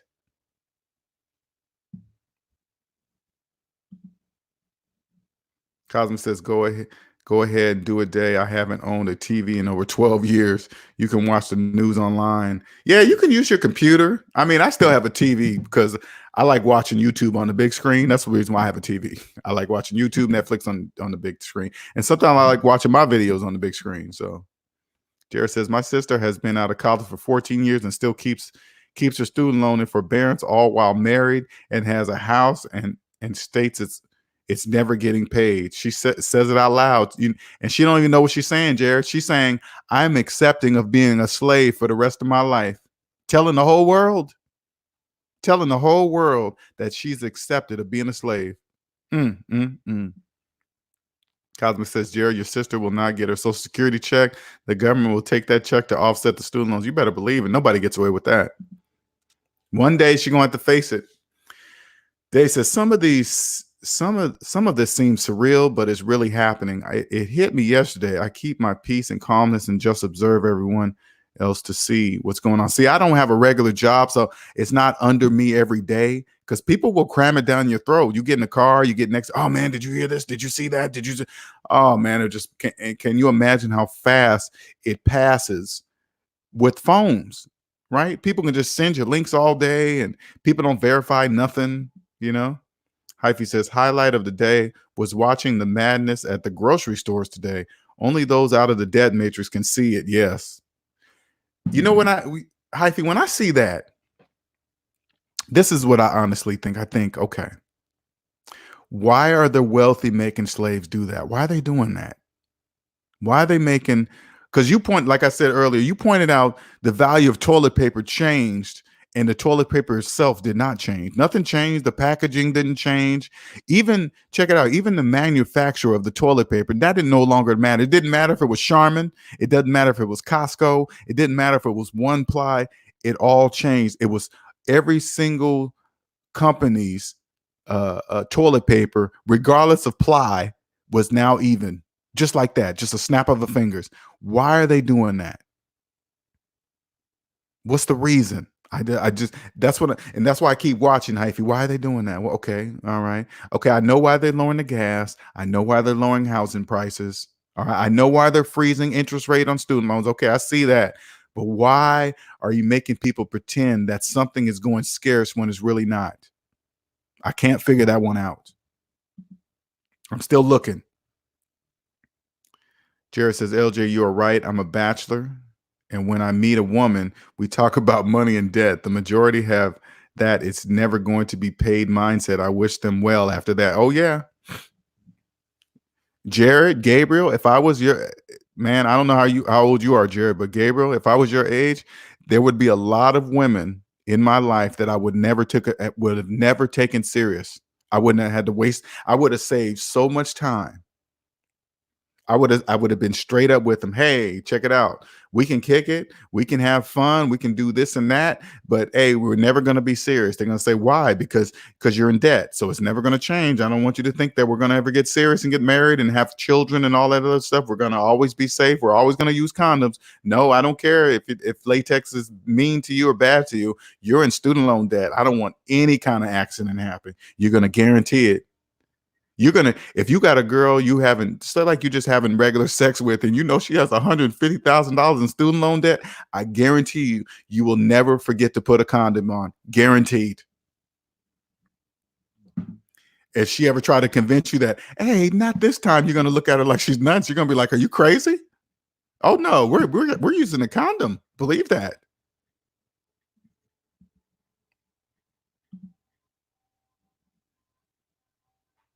Gabriel says, so politics don't matter. I don't pay attention to politics. The only time I really pay attention if the president's saying something because he's giving us a message. I keep telling you, he's talking to two people. He's talking to people in debt and he's talking to people not in debt at the same time with one statement. It all counts on how you're listening to it. That's all. Joseph says toilet paper companies are winning. It's Christmas for them. Hold on for a second.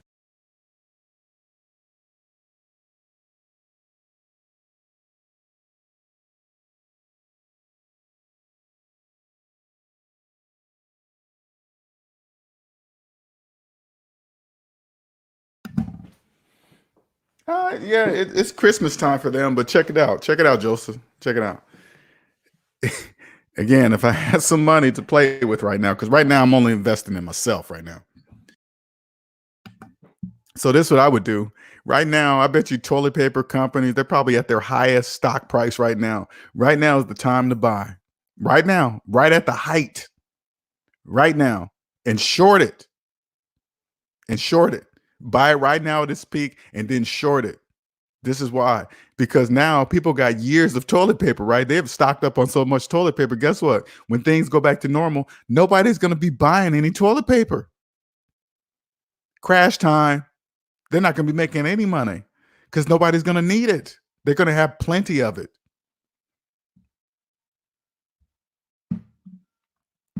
Cosmic says, I work for one of those toilet paper manufacturers. We have been laughing the whole week. Orders have increased 4 times in 5 days. Exactly. And then guess what? The toilet paper companies, their time is going to come to an end. It's just going to abruptly stop because nobody's going to be people are stocking up on years worth of toilet paper. Years. Just say a year minimum. People got enough toilet paper for a year.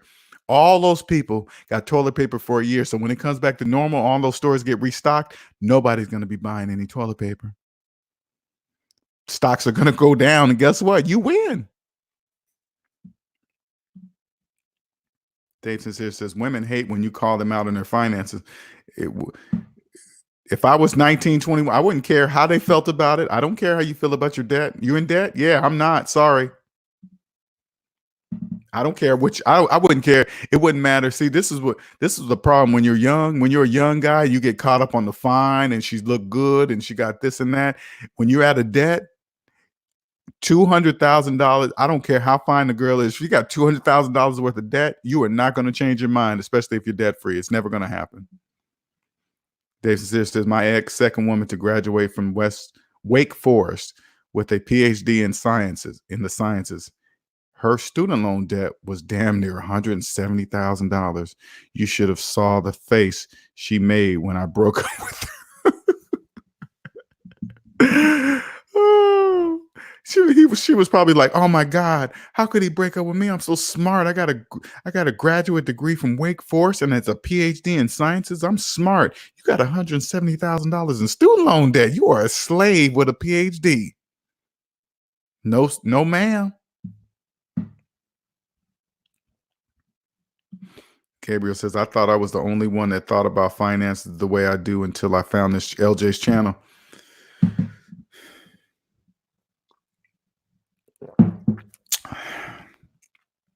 This channel is my calling, man. I'm telling you, something told me I had to put this together. I had to.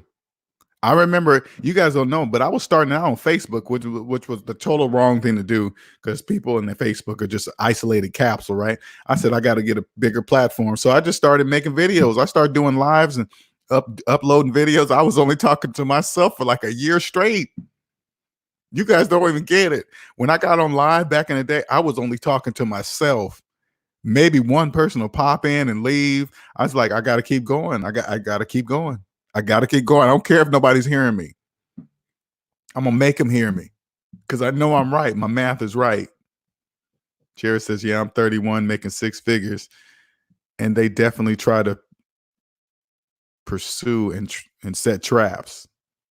So I definitely set the tone early. Oh, yeah, that's a must. 31, man, you young. Oh, my God. I wish I was in my 30s. Ooh, I was making six figures in my 30s too. Had I been debt free, oh my goodness. I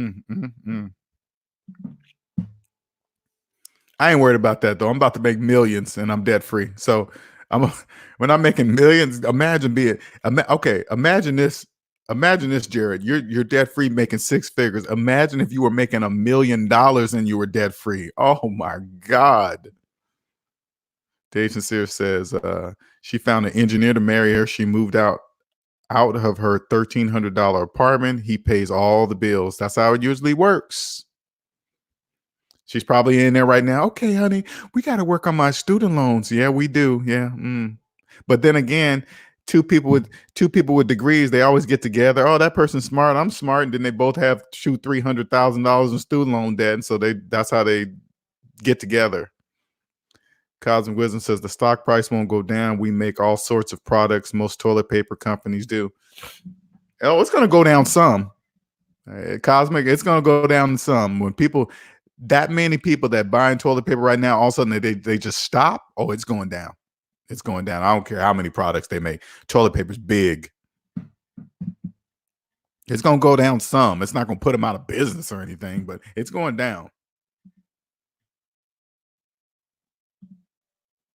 Cosmic says we make everything from soap, shampoo, TV shows, natural gas. We ain't gonna stop making money. No, I don't think it's gonna stop making money. I don't think that, but I think it's gonna go down. It's gonna stop unless they jack their prices up on another something else. Hey, due to the coronavirus, we had to increase our prices. And I mean, I get it. If they want to, if they could prevent it like that. Due to the coronavirus, we increased our prices on this other products we do. And people don't know that they make all that other stuff to increase their prices. So it's a give and take, I guess. Jared says, yeah, Dave, well, I have two jobs and I'm an entrepreneur, so they can tell by how I live and always pay with cash. Dave says, and they will get mad at you when you don't tell them. Oh, I would make sure they knew. Dave says, oh, you're an ATL. That explains it all. Dave Sincere, say no more. I've heard the stories.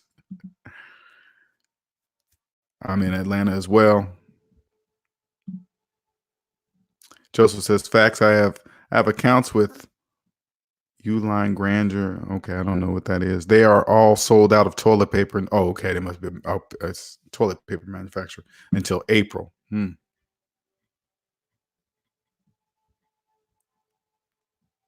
Whoever was the CIO person at a Home Depot, that person had a tip. That person had a tip that it was going to happen. That's why that company had all their stores had tons of toilet paper. Somebody tipped them off. And the majority of people still don't know. Sometimes I'll put it on Facebook, hey man, Home Depot, and people still you see a whole bunch of people still, not saying everybody know my Facebook, but still people are just going to Costco every morning when they could just take one little simple drive over to Home Depot and get as much toilet paper as they wish. Nobody's fighting you.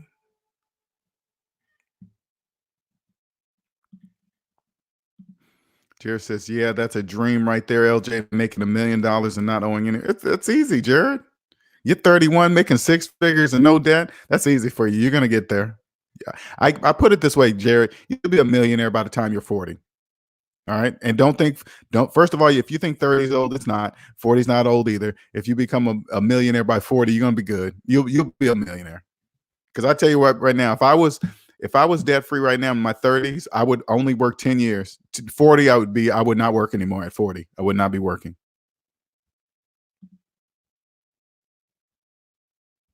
And that's just from maxing out my 401k and HSA. That's just from working. Dave says, I don't even date anymore. That shit is a distraction.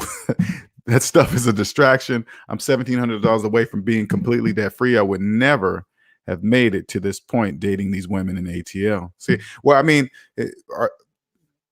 I'm not from the ATL, so I don't know what that means, but I'm assuming that high maintenance or something like that.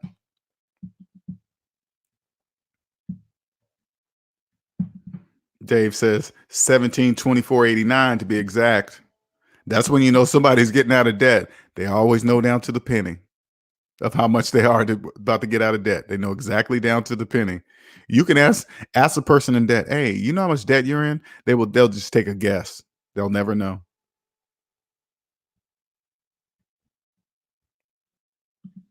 Dave says in NYC retailers cannot price gouge. It's illegal to do so. Oh yeah, it's illegal. It's illegal to price gouge. Yeah. It is, but you let things get bad enough, people are not going to care about the prices. I was looking on Craigslist just to see if somebody was up there trying to sell tissue for a ridiculous price.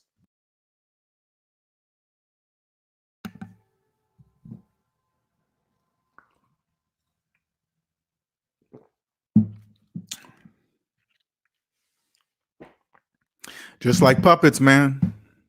Just like puppets. Crazy, man. I'm so glad I'm debt free. If you guys are are debt free right now, I want you to try to go a day. Go a day without popping your phone out of your pocket and just walk around. Just don't put your head down. Just look. Be like those geese. Be like those geese. Like if you guys don't know what I'm talking about, go to a park where you see those Canadian geese walking around. I want you to see it because they always walk around in like teams, right? A whole bunch of. I want you to watch them. There's always one with his head up. I want you to be that one. I used to, because I'm a big bird watcher. I don't know why I like watching birds, but I just like watching birds and their behavior, right? I used to always think that I used to look at it, I was like, why did that one always, now I know he's popping up because he's looking for danger. Okay. I know that it's trained to do that. But if imagine you're that person that has his head popped up from all the people that are buried in their cell phones, you're looking around. That needs to be you. That's me. I went to the park today. I want to show you let me tell you what I did today. It was beautiful here in South Carolina. It was a little windy, 65, almost 70, right? I went down to the park and I left my phone in the car. And I went and sat down by the bench.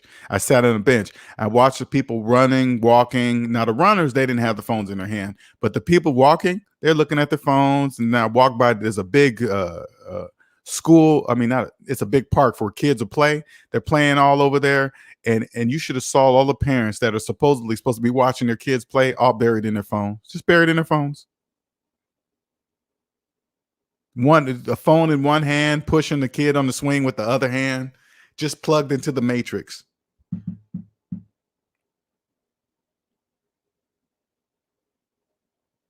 Everybody knows. I mean, it's to the point where now if you're behind someone and you know they're texting, you can actually tell if somebody in front of you, if they're swerving, you can now naturally, you probably never thought about this. You can naturally tell if somebody's drunk or they're texting. You can naturally tell.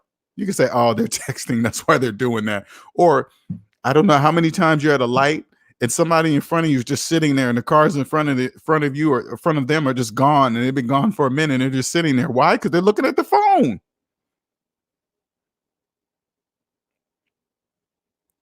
Hell, you might have even done it yourself a couple times. Don't be that person. And it's getting worse. Cosmic says, man, people were calling me asking for TP because they know a work for what's TP, Cosmic Wisdom. What are you saying? What is TP? I don't know what TP is.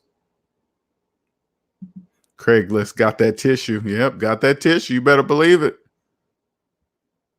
You watch. Keep looking on Craigslist. Dave says, not sure if you read the article.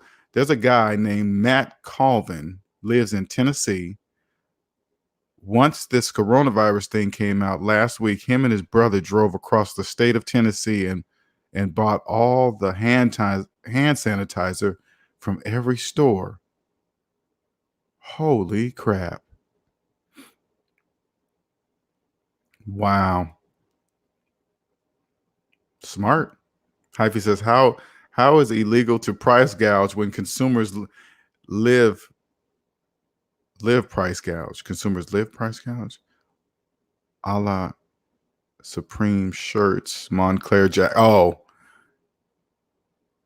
man, you naming some things I never even heard of. Never even heard of that kind of stuff. I can't even pronounce it.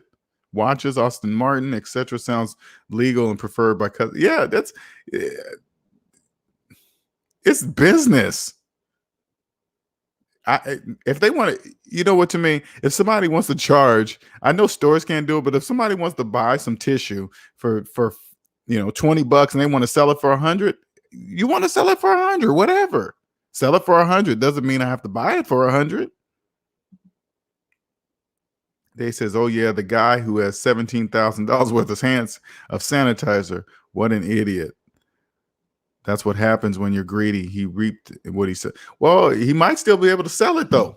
The emergency's not over yet. Dave says they then sold online, raising the prices up $50 to $70 a bottle. Amazon and eBay froze their account for price gouging. Oh, and taking advantage of consumers. Oh, yeah, that wasn't smart. Yeah, that wasn't smart. They couldn't do that. You can't do that on somebody else's platform. You can't do that. Jared says, a guy bought over 17,000 bottles of hand sanitizer and tried to put them on Amazon and raise the price, but they took it down, and now he's stuck trying to capitalize on the sheep. He just can't do it the way he thought he was going to do it. He can still sell it. Then again, if he start getting on Craigslist, he's gonna get flagged there. So yeah, he's gonna be pretty much stuck. Okay, toilet paper, Cosmic Wisdom says. Okay, I just want to make sure you were saying. I didn't know if you was using some kind of term. They said, oh, that's right, 17,000 bottles, not dollars. Sure ain't. Hyphy says, in 2016, I once went 21 days with no phone or laptop. Would love to see someone attempt that. Ooh. Yeah, I'll be foaming at the mouth though, Hyphy. I can't do that. I'll be down on the ground. I can't get on the mic and do it. YouTube? Nah, man, I'll be foaming at the mouth. I can't do that. You got me beat there.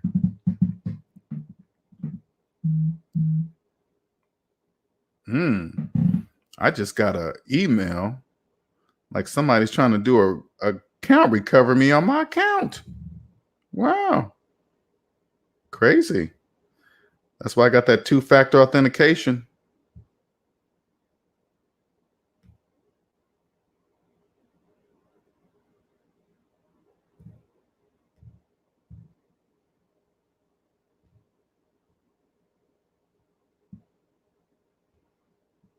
Let me look at that.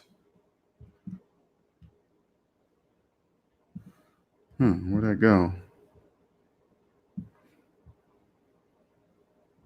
Is that an email?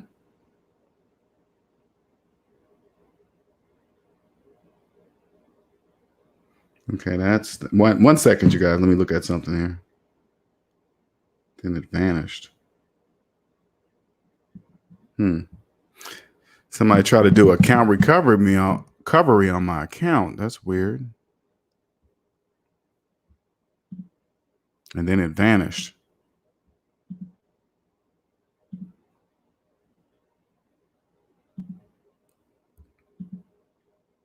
Okay. Anyway, I got that two-factor authentication on. Dave says, he said in the article, he's trying to find out how he can donate the sanitizer. Yeah, right. You were trying to come up with, and he did it before Amazon shut him down. He did before. Oof. DTN says, Linnell been at work, man. Hate I missed the live stream. Yeah, it's just, don't even feel like work. Gabriel says, this is just crazy, man. People are crazy. Yep. Hey, Hyphy, I would take that channel. Dave says the guy Matt Colvin with sanitizers, 36, retired Air Force sergeant. He says he makes 6 figures selling on Amazon. Then he try to price gouge. You can't do that. Hyphy says if you don't have a physical book in your presence during your free time, you are already 3 steps behind. Yeah, I'm getting better with that, Hyphy. I gotta admit that myself. I'm getting better at that.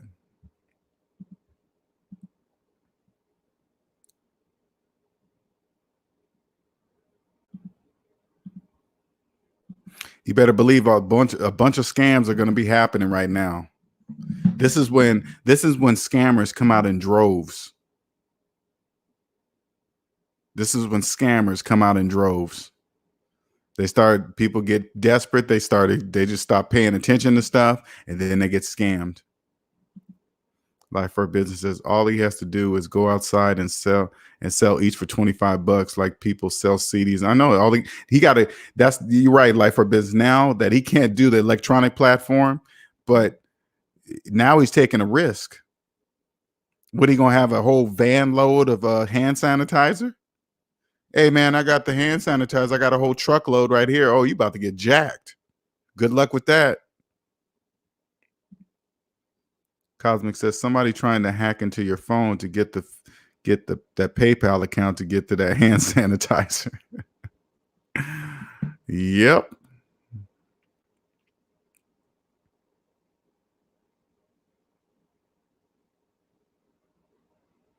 Oh, they closed the books. Oh, wow, they closed the libraries. I'm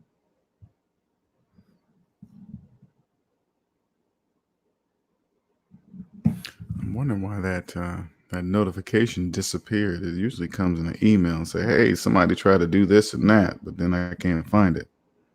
That kind of stuff bugs me.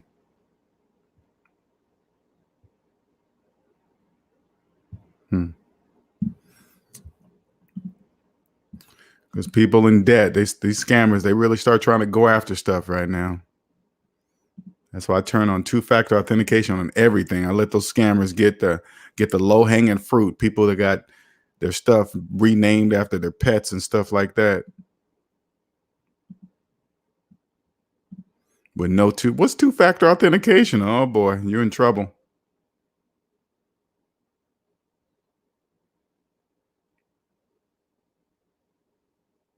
You are in trouble.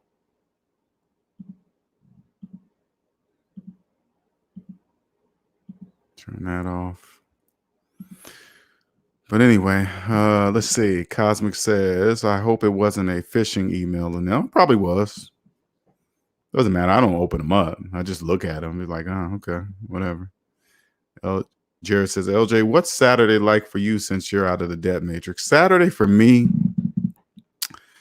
today, what did I do today? I went to the park, sat down and started thinking about the channel, my business, not getting sucked into.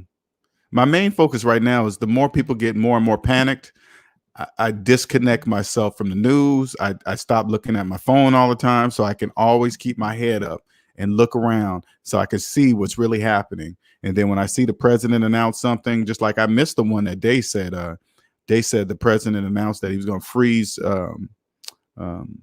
student loan debt interest. And if I would have heard that, I'd have been like, oh, okay, that's why they're freezing it, because they're trying to get people in debt to feel more comfortable about what the recession is going to happen. You know. Um, what else is Saturdays? Because I don't. You got to remember, Jared. I don't really look at Saturday like that. Like, for example, when you work, you look forward to the weekends, right? Saturday, Sunday, Monday, they're all days to me. It's not Saturday and Sunday is not any more special than the days of the week. It's just a day, right? And so Saturdays, to me, I know there's going to be more people out at a place I might go to on a Saturday compared to if I went to the same place during the day during work hours. You know what I'm saying? That's how I look at it. But I don't look at the days of the week like the way I used to. Gabriel says, I currently reading about Karl Marx. If you guys know who he is, just interesting reading. Yeah. Dave says probably was a system glitch. The CC company tried to recall the message. Huh? This was something from Gmail about my account, one of my accounts. I don't know which one. But these times you never know. That's why I just always put extra. They offer these things, they put them in place for you guys to take advantage of them. And I turn on all two-factor authentication always.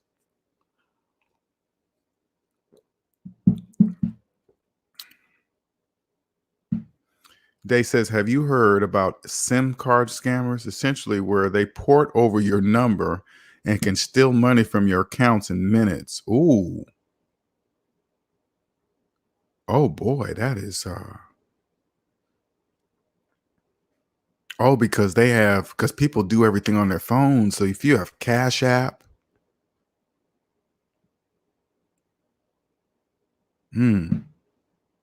because I don't really send money on Cash App, but I sent some to my sister the other day. I do like the way Cash App asks for quite a few things before they actually send the money. At least mine is set up that way. It asked for some numbers and my social security number, and it did like 3 things before it actually let me send the money.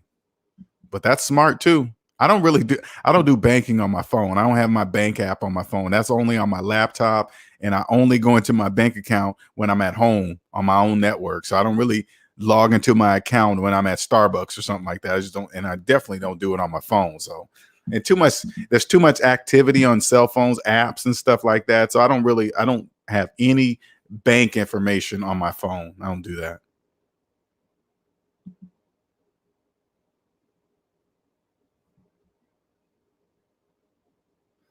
Yeah, that'll be a good I like that.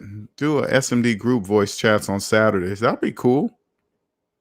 If people are interested in doing that, we can do that. Just here's the Discord server. And I always got to say this, we're getting more people. We want to get more people to join the Discord server because I want you guys to understand this is a community. It's not just me. It's other people in there answering questions, answering your personal finance questions. Sometimes I'm in there, sometimes I'm not. So this is the link. You can join. You can do it on your laptop. You can do it on your phone. And right now we have 2 SMD family members that have purchased time from me, 2 45-minute consultations. They bought 2 45-minute sessions that we want to donate to somebody inside of the Discord server. We got to get a lot of people in there so we can do a giveaway. So we're going to pick a name, one of the persons, whoever's in the S&D family. Then we're going to set up a time. And then you got 45 minutes to talk with me about anything personal finance for absolutely free. Donated by 2 SMD family members. Ulysses, DTN. Those of you guys don't know, his name is Ulysses, but DTN and Mike Rurambo, they've donated time. They purchased time to give back, to give to some 2 lucky winners. So that's what we're trying to do. So please, please, please join that Discord server. Hyphy set it up. We got a voice, we got chat. It's kind of cool when we do those voice things. The voice, it's awesome. I like doing them. And thank you, Hyphy, for setting that up. Much appreciated. Cosmo says, I will say that not having the pressure of debt allows you to think and create a future vision. Yeah, most people can't think beyond 2 weeks, unfortunately. Yeah, you can't. when you're desperate, you can't really think about what, you know, right now nobody's really thinking about getting out of debt, but they're still buying stuff. So maybe I'm not going to say everybody, but the majority of people are just so panicked. They're not saying, "Hey, I need to pay off some debt." They're not thinking that. Right now they're thinking about, do they still have a job?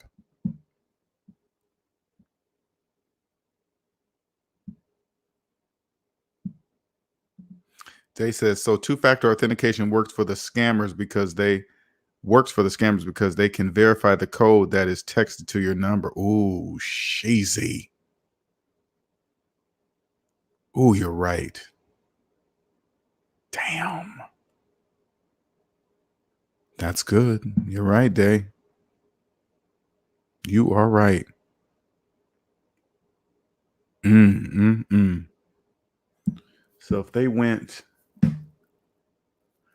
they did scammed your sim, then they could find out who you are, then find out your email, and then go say, I want to, yeah. And then that code would come back to them. Oh, cheesy. God damn.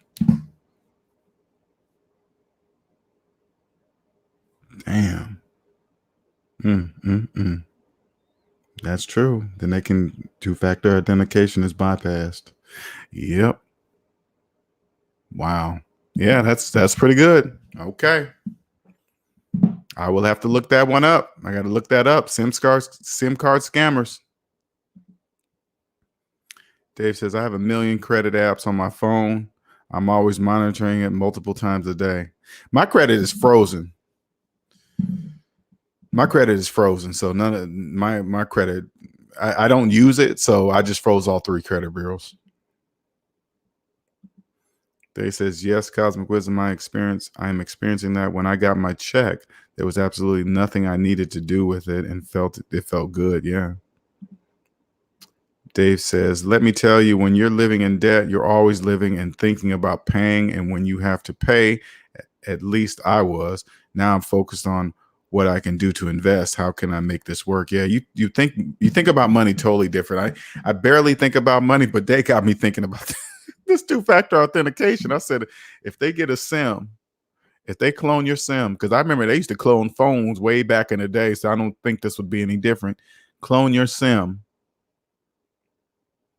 find your email.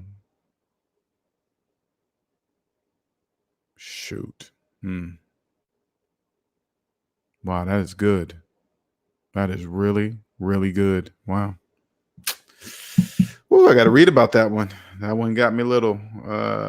Whew. Yeah, that got me thinking. Jerry says, LJ, you're great at what you do, but have you ever ran across a case to where you heard about someone's debt situation and you were like, it's going to take a miracle to get them out of this mess? Yes, Jared, I hear that. I hear that situation all the time. I remember I had a lady call me. She was about $250,000 worth in student loan debt. She was 40 years old, and she had a career that she didn't have her degrees in or degree in, and she made only $40,000 a year, and she had a child. And upside down in a property and all this other stuff. I just said to myself, I didn't say that to her, but I was just like, I thought to myself, it's possible, but it's going to take some sacrifice. I would have to tell a grown person, in order for you to get out of this, you got to go live with your parents. Will your parents let you live with them? Not many people will make that sacrifice. Not many adults will say, I will do whatever it takes to get out of the student loan debt. They won't do that. Day says, LJ, the report that I watched, the person said that their phone provider was AT&T, so some of their employees had a scam going on, and they're in hot water. Oh, the employees were doing it. Oh my God, people in debt. Oh, people in debt, man. Oh, they just do some of the stupidest stuff for money. That's no different than when Wells Fargo was creating fake accounts or something like that and rerouting people's money. And this, who do you think were doing that? The employees. Only people in debt do such things. If I was working for Wells Fargo, right, and they said, "Hey, man, we need you to do this and do that and create this accounts and this and that," I would be like, "Wait a minute. If I do that, I can't do that. That's illegal. I'm not doing that." Then I would just leave. I wouldn't work for the company anymore. I would just leave. Oh, you guys trying to get me to do that? Because if it comes down, guess who's going to get it? You are. Jay says, like the nurses who got fired for stealing masks and hand sanitizer and trying to resell them. Oh my God, people in debt. And I was telling somebody that I said, "Hey man, I bet you hospitals have to have an armed guard next to their storage because can you imagine how much hand sanitizer and toilet paper they have in a hospital? You got to have an armed guard right there." But here here are nurses that went to school for who knows how many years, and they lost their jobs because they was trying to sell hand sanitizer and probably and toilet paper. You got fired. Now they can't get another job at any other hospital. Their degrees that they probably haven't even paid off the student loans. Check it out. Now they're worthless pieces of paper. They can never get a job again because they got caught stealing and trying to embezzle at a hospital. What hospital is going to hire that nurse again? Hey, where'd you work? Oh yeah, I've been in the business for years. Yeah, where's your last job? Oh yeah, okay, we're gonna call and check it out. Oh no, we fired them because they was trying to sell our stuff. They're not going to hire you at their hospital. Wow, Dave, were those yeah. And they went to school. Now they got a worthless degree. Dave says, I can't remember which city I was taking in so much info. Dave says, 20 years ago, I was working with a Caucasian woman. She had to be 35, 40 at the time. She was 25K in debt. She said she said move back home with her mom, worked 2 jobs the entire year and got out of it. Oh yeah, easy. I'm a testimonial to that, man. I moved out of my fancy high rise, sold my Lexus, sold all my fancy furniture, sold all my fancy stuff in my apartment, and moved into a room in my sister's house. People thought I was smoking meth. What's wrong with LJ? What's wrong with him, man? I heard he lived with his sister now. What, man? He's like 40 years old, 42 years old, 43 years old. Why is he living with his sister? I don't listen to people in debt. I don't pay attention to what people in debt say. You guys are in debt. I got out of debt in 2 years. It took me 2 years to get out of debt. Now imagine if I didn't move home with my sister, it probably would have took me 5 years.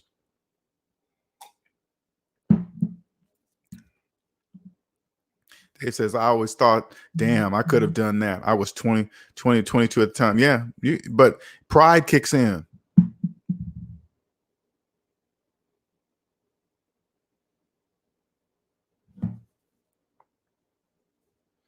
Shit, I better double check my Amazon account. If they're doing that stuff, shit, they get in your phone, they get in your Amazon account.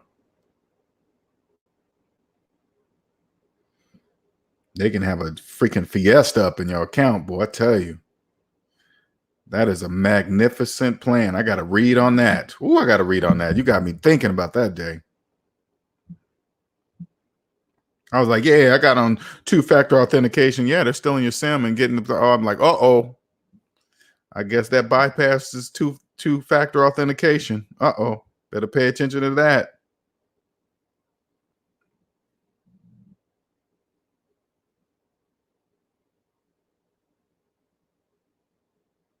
The password autofills in on what you're talking about. Dave says, yeah, you were smoking meth like Andrew Gillum. Andrew Gillum or Gillum was the guy running for Florida governor last year and lost. They found him yesterday in a hotel with crystal meth. They thought I was crazy, man. Oh man, why'd you move? Man, what'd you do with that Lexus, man? What'd you end up buying? I said I bought this 95 Yukon right here. What? You sold your Lexus to buy a 1995 GMC Yukon? Yeah, I did, because my Yukon didn't look like this when I bought it. I always got to show people that. Because people in debt, they always like to say, what you drive? What you drive, man? What you drive? What you drive?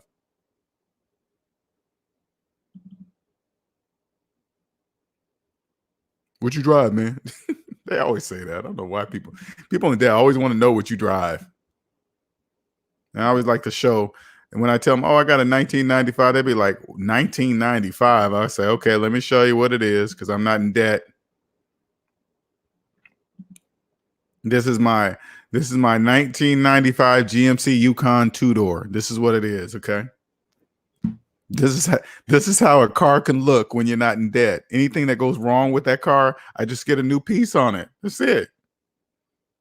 I drove this truck from Seattle, Washington to Myrtle Beach, South Carolina without any problems. And it's still got the original engine in it. I even got a new engine in it. Every time I drive that car, everybody, hey man, you selling it? You selling it? You selling it? No, I'm not selling it.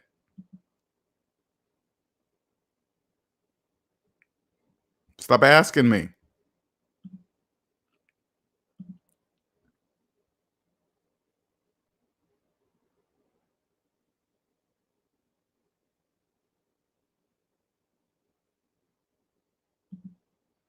Yeah, I'm gonna double check. I got to read on that Sims card scammer because I did not hear about that. Sure was. I bought freedom. You're right about that day. I bought freedom. Now, mind you, okay, this truck didn't look like this when I bought it. I wish I would have took pictures of it beforehand. I gotta look for the few pictures that I do have. Dave says your GMC Yukon reminds me of OJ Bronco. Yeah, it's sort of that year, but the Yukon GTs are rare. You don't really see the 2-door Yukon GTs. You see a lot of the 2-door Chevys, but the Chevy Tahoes, but you don't rarely see the Yukon GTs. Rarely. Hyphy says if you want to save yourself so much money, rid your brain of this westernized culture and you'll be set for life. That's exactly right, Hyphy. Good luck with that though. You know what, you should go downtown with a bullhorn, Hyphy, and just say that and see if how many people look at you like you're freaking nuts. Cosmo says cars are not an asset. I don't see the need to spend more than that was necessary in depreciating item. Not me either. Dave said, how long was that drive? We made a trip out of it. Me and my girl, we made a trip out of it. So we drove only during the day. It took us about 5 days, 6 days, about 6 days. And we slept at night and drove during the day. So we didn't drive at night. So I didn't want to drive at night. Plus I wanted to see the land. I wanted to see what I normally didn't see. And when you make drives like that, it's not even about the city anymore. You see how much land is out there. You know, it's just crazy. Thank you, Jared. Much appreciated. Life for Businesses. Hey, Linnell. Graham Steffens lost his account very briefly because of a SIM card scam. Oh, I got to find that one. Okay. All right. You guys are making me nervous, man. These scammers are getting good. Okay. Thinking two-factor authentication is good, but they get a hold of that. That's a different story. How could you get around that? I guess don't make the authentication come back to your phone, but make it come back to your Gmail number or something, you know? But still, I still got everything coming back to that phone on they would have to have the Gmail app on that phone for that code to come back to that phone though. Because when they scamming your SIM card, it's the phone number on that is attached to the SIM card, but my Gmail number is not attached to my SIM card number. And most of what I'm gonna do is go through my authentications right now and make sure they come back to the Gmail number and not the phone number attached to my SIM card. Can make it come back to my virtual number. That's what I'm gonna do. I had to think that one out, you guys. I had to think that one out. Dave Sincere says, when you come across country, you see how other people live. It was amazing drive. It was amazing. We stopped in places that I would never go visit. I stopped in places in Montana, South Dakota. Uh, we stayed in some some hotels and some places that I never once said, "Hey, I'm gonna take a trip to Butte, South Dakota, or whatever." I would never take a trip there, but it was a beautiful place to see. So, and right now, I live in one of the most best places in the United States of America. I live in Myrtle Beach, South Carolina. This is absolutely beautiful here. It's absolutely beautiful here. I mean, here it is in March, and we're having 7-degree days right now in March. That is unheard of in Seattle. That doesn't happen.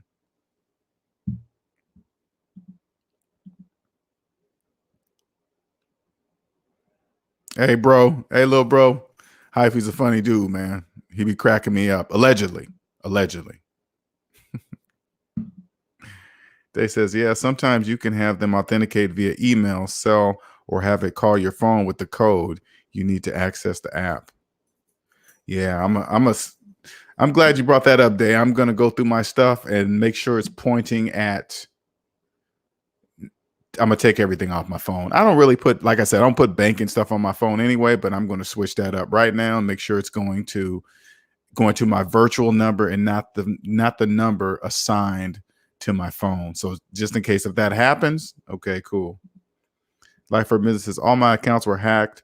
How this happened, title of vid. Okay, cool. Thank you, Life for Business. I am going to definitely check that out for sure.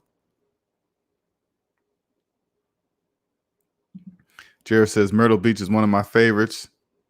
The Yachtsman Hotel and the beach and the Senior Frog. Yeah, I've seen those places.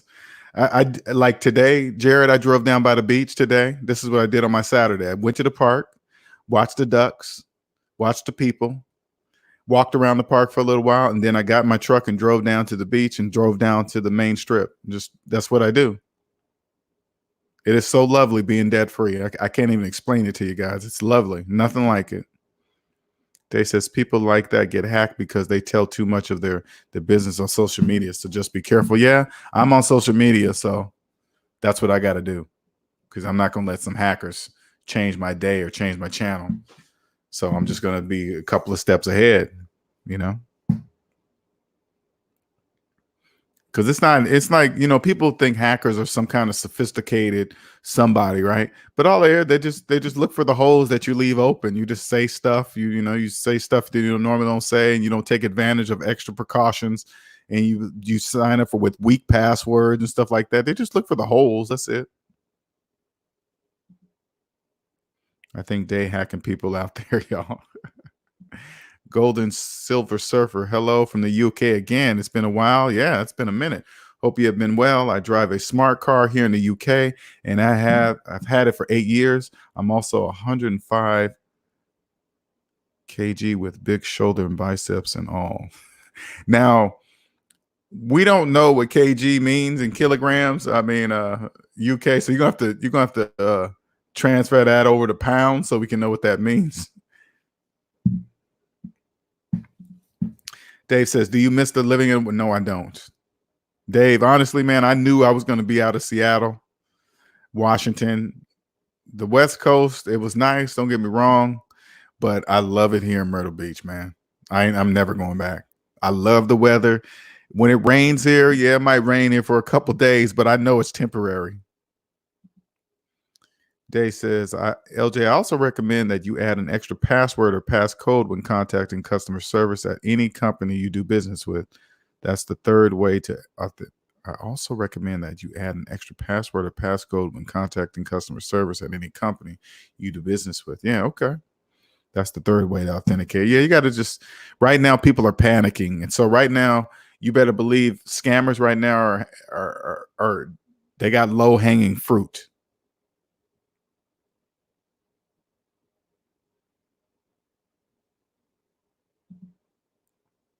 231 pounds. Okay, cool. Thank you for translating that for me, Dave.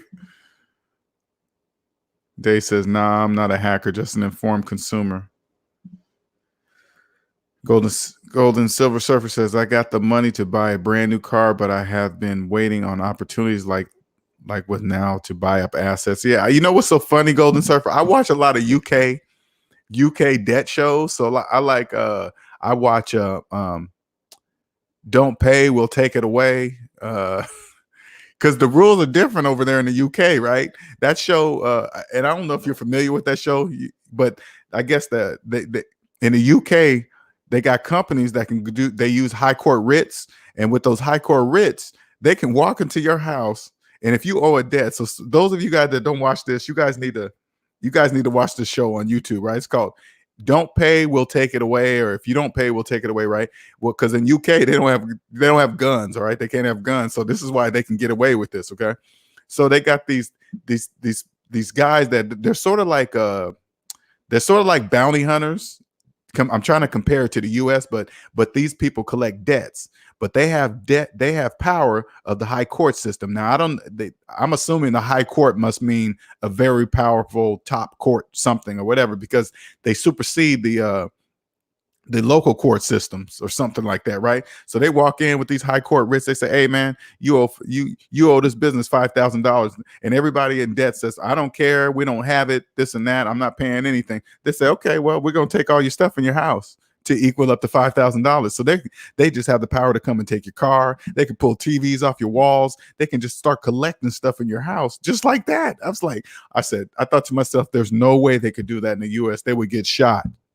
That there was no, because when these guys come with their high court writs, they get you to open the door, right? You open the door, and then they step their foot in the door because they have the high court writ in their hand to where they can just come in your house. Once you open the door, they can walk in and say, "Okay, we're going to make a list," and then check it out. When you say, "Oh yeah, I'm not paying," then they say, "Okay, we're going to collect your goods." So they start collecting your stuff. If they have to go through that process, guess what? The price goes up instantly.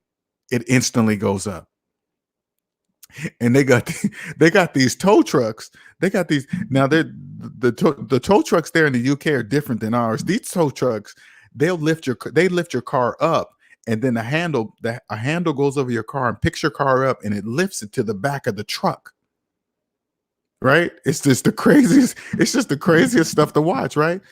And these people, they come up with the same thing. "Oh man, I can't pay." They're like, "Okay, well, we're gonna take your stuff." "Oh, you can't take my stuff. We can do it with this piece of paper. We can do anything we want." They got ultimate power.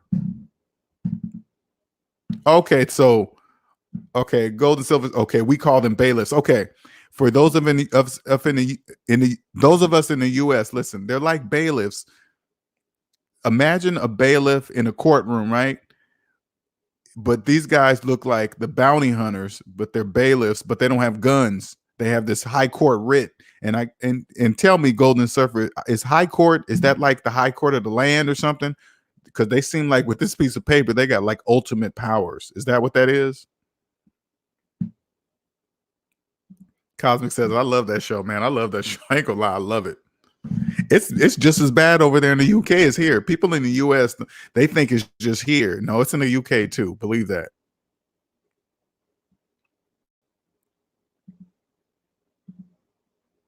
Gabriel says, "I can't wait to buy a car and not find." Oh man, hey Gabriel, wait, just wait a little bit longer. You about to get a $10,000 car for $3,000.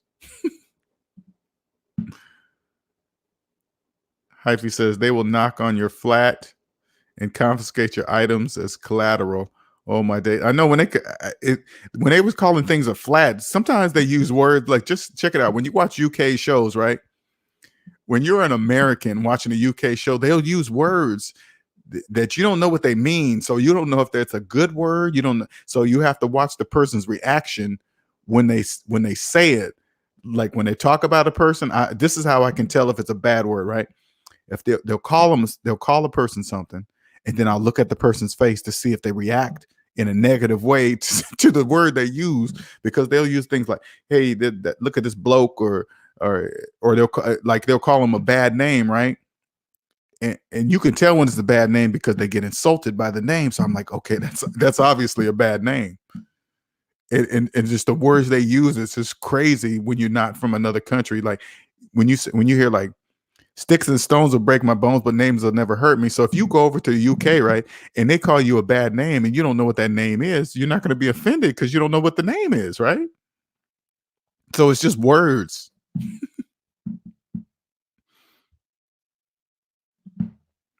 Dave says, "Oh, I found an episode. Okay, I added to. Yeah, watch it, Dave. You're gonna enjoy it. I went once I watched the first episode. Man, I went through the whole season of like in a week. I watched the whole because it was just interesting to just to see people in another country going through what we're going through, but just in a different way, and how the reaction is just amazing show to watch." Dave says, "Whatever UK show I watched, Top Boy. Oh, Top Boy was good, Dave. Now, Top Boy, I like Top Boy. Top Boy was good. Peaky Blinders, it's very difficult. It's very difficult for me to listen to them talk.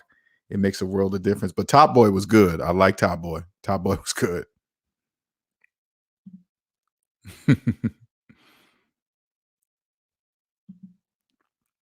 Dave says, "Oh, I love the way they talk. I grew up watching Absolutely Fabulous and Mr. Britas." Yeah,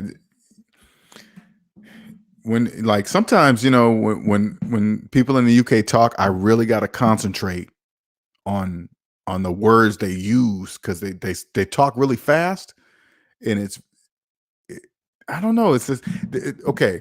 It's like okay when I watch a UK TV show, it, to me it seems like some UK TV shows. It seems like they hang on parts, certain parts, really really long, or they'll hang on a part that's like that seems insignificant to the show or the TV show, and I just can't understand. I'm like, why are they still talking about that for so long? I don't care. Why don't they just leave that alone and move to the next scene?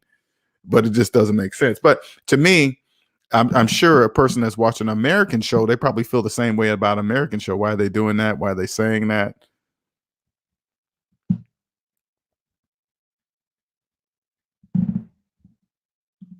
Hyphy says most people don't know there's 3 seasons of Top Boy: 2012, 13, 19. Season 3 is the best. Yeah, in it. Yeah, in it. They say in it a lot. I noticed that in the UK they say in it. Because at first when I was watching that show and they kept saying, I was like, what are they saying? In it? In what? In it? Why do they keep saying in it? But that's just one of those saying. I'm sure we say too. We say some things. But Top Boy was good, man. Golden Surfer says, my sister-in-law called me up a few months ago saying that the bailiffs were in her house gathering her stuff up for a $900 bill. My wife ended up paying the bill to stop them taking her stuff. And you know what I noticed, Golden Server? I noticed this too. I noticed like when the bailiffs will come into like young adults' houses, they were always call their parents to pay for their bills. Oh, let me call my dad, let me call my mom, and then their parents will rush over and pay their debts. I'm like, why do they do that? Why do they always call their parents if they're grown? I don't get it. Because if my kid called me and said, "Hey, Dad, uh, I owe $5,000 to this debt I didn't pay," I'd be like, "Tough luck, buddy. I'm not paying it." Because if you didn't pay them, you think you're going to pay me? No, you're not. You're not going to pay me back. They got power to take your stuff. Jason says the Top Boy is the sheezy. Drake just posted the cover page for season 4. Oh, you better believe I'm all over Top Boy. Top Boy was good. As soon as I saw the first, now I came in on the last season, right? And I didn't realize, just like Hyphy said, Top Boy was playing years before that. That last season, oh, that was good, man. That was a good show. Golden Surfer, the original bill was 60. Oh, for $60. Wow. That is crazy, man. I mean, it was people all over the board too, from rich people down to the broker than broke. Dave says they're about to shoot it now. Oh man, that was a good. I love Top Boy. Top Boy was good. Watch British crime dramas; those are good too. Oh, I gotta watch that. Okay, British crime dramas. All right. Right now, I'm gonna do the SIM card thing to make sure my number's not all my 2-factor authentication is coming back to my virtual number, not my SIM card number. Dave Sincere says no different than now. My sister always trying to hit my father up for money. It's so bad that my sister My sister's kids are hitting up my dad, hitting up their grandfather. They screwed my dad over so many times. No, I would never let my family would never be able to screw me over our money because I just say no. Nope. Can I borrow some? Nope. Can you co-sign? Nope. My father retired. He doesn't make a lot of money, and they do it. They do it, and they do it because they know they love their grandchildren. You know what I'm saying?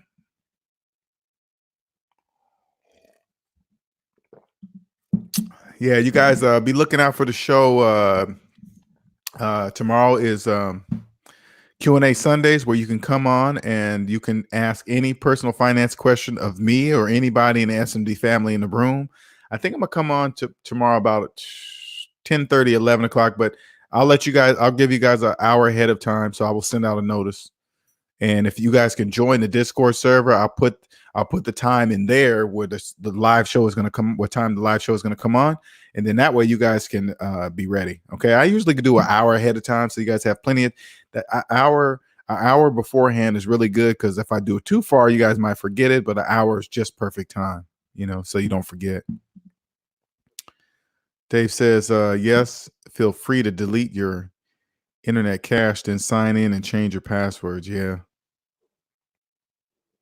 We were just talking about the phones, though. I got a Mac. Not saying that it's impenetrable, but I'm just talking. I'm just worried. I'm more worried about my phone than my Mac. Dave says there's one called Luther with Idris Elba. Yeah, I know it's weird to see Idris just speak his because he's from the UK. Man, that blew me away, man. That's amazing how those actors can be trained to drop the UK accent totally. These seasons are really short. That's good crime drama. Okay.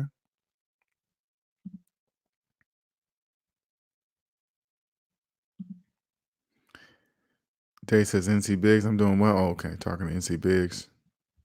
All right, you guys. It's almost 12:30 a.m. and I really want to do this show in the morning. So we're gonna go ahead and get off here. With 2 hours, 30 minutes was great. Thanks for popping on with me tonight. Much appreciated. I'm gonna get on off here. So I will see you in the morning. So please share with everybody. Share with your friends. Q&A Sundays where everybody gets to come on here, and tomorrow's about you guys. So I'm not going to be. It's going to put it this way. Tomorrow's show is going to go as long as there are questions. I'm not going to jibber jabber on there. I'm going to let you guys ask questions. Don't forget to hit that like button. If you want to share with other people's for Q&A, with other friends and family for Q&A Sunday, just all you got to share with them. Say, hey man, Google hashtag savings minus debt. You'll find them. They will Google that hashtag, and I will be the only person that pops up in the search. So they'll just find me. Okay. Savings minus debt on Instagram. Okay. My website is scrolling along the bottom there. Here's my email.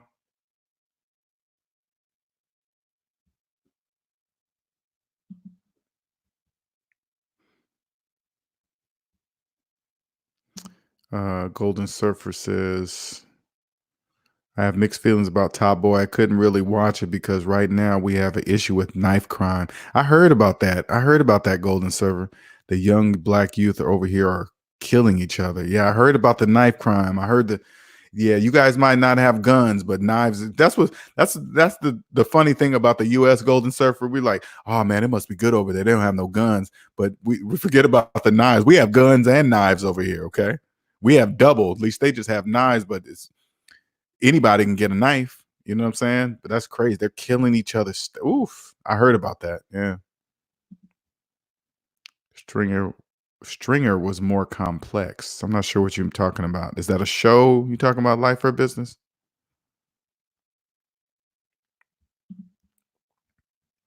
But the knife crime was down a little bit. Now back up again. People don't get shoved up like that in the States. Not many carry so you talking a different language there, Hyphy. I don't know what you're talking about. Golden Surfer says they don't show any positive shows with black people. Wow. Damn. That's crazy. Yeah, I guess you're right. That Top Boy is not really a positive show for black people. I'm saying, ooh, Top Boy is good, but I don't, whatever. Stringer Bell equal the Wire TV show.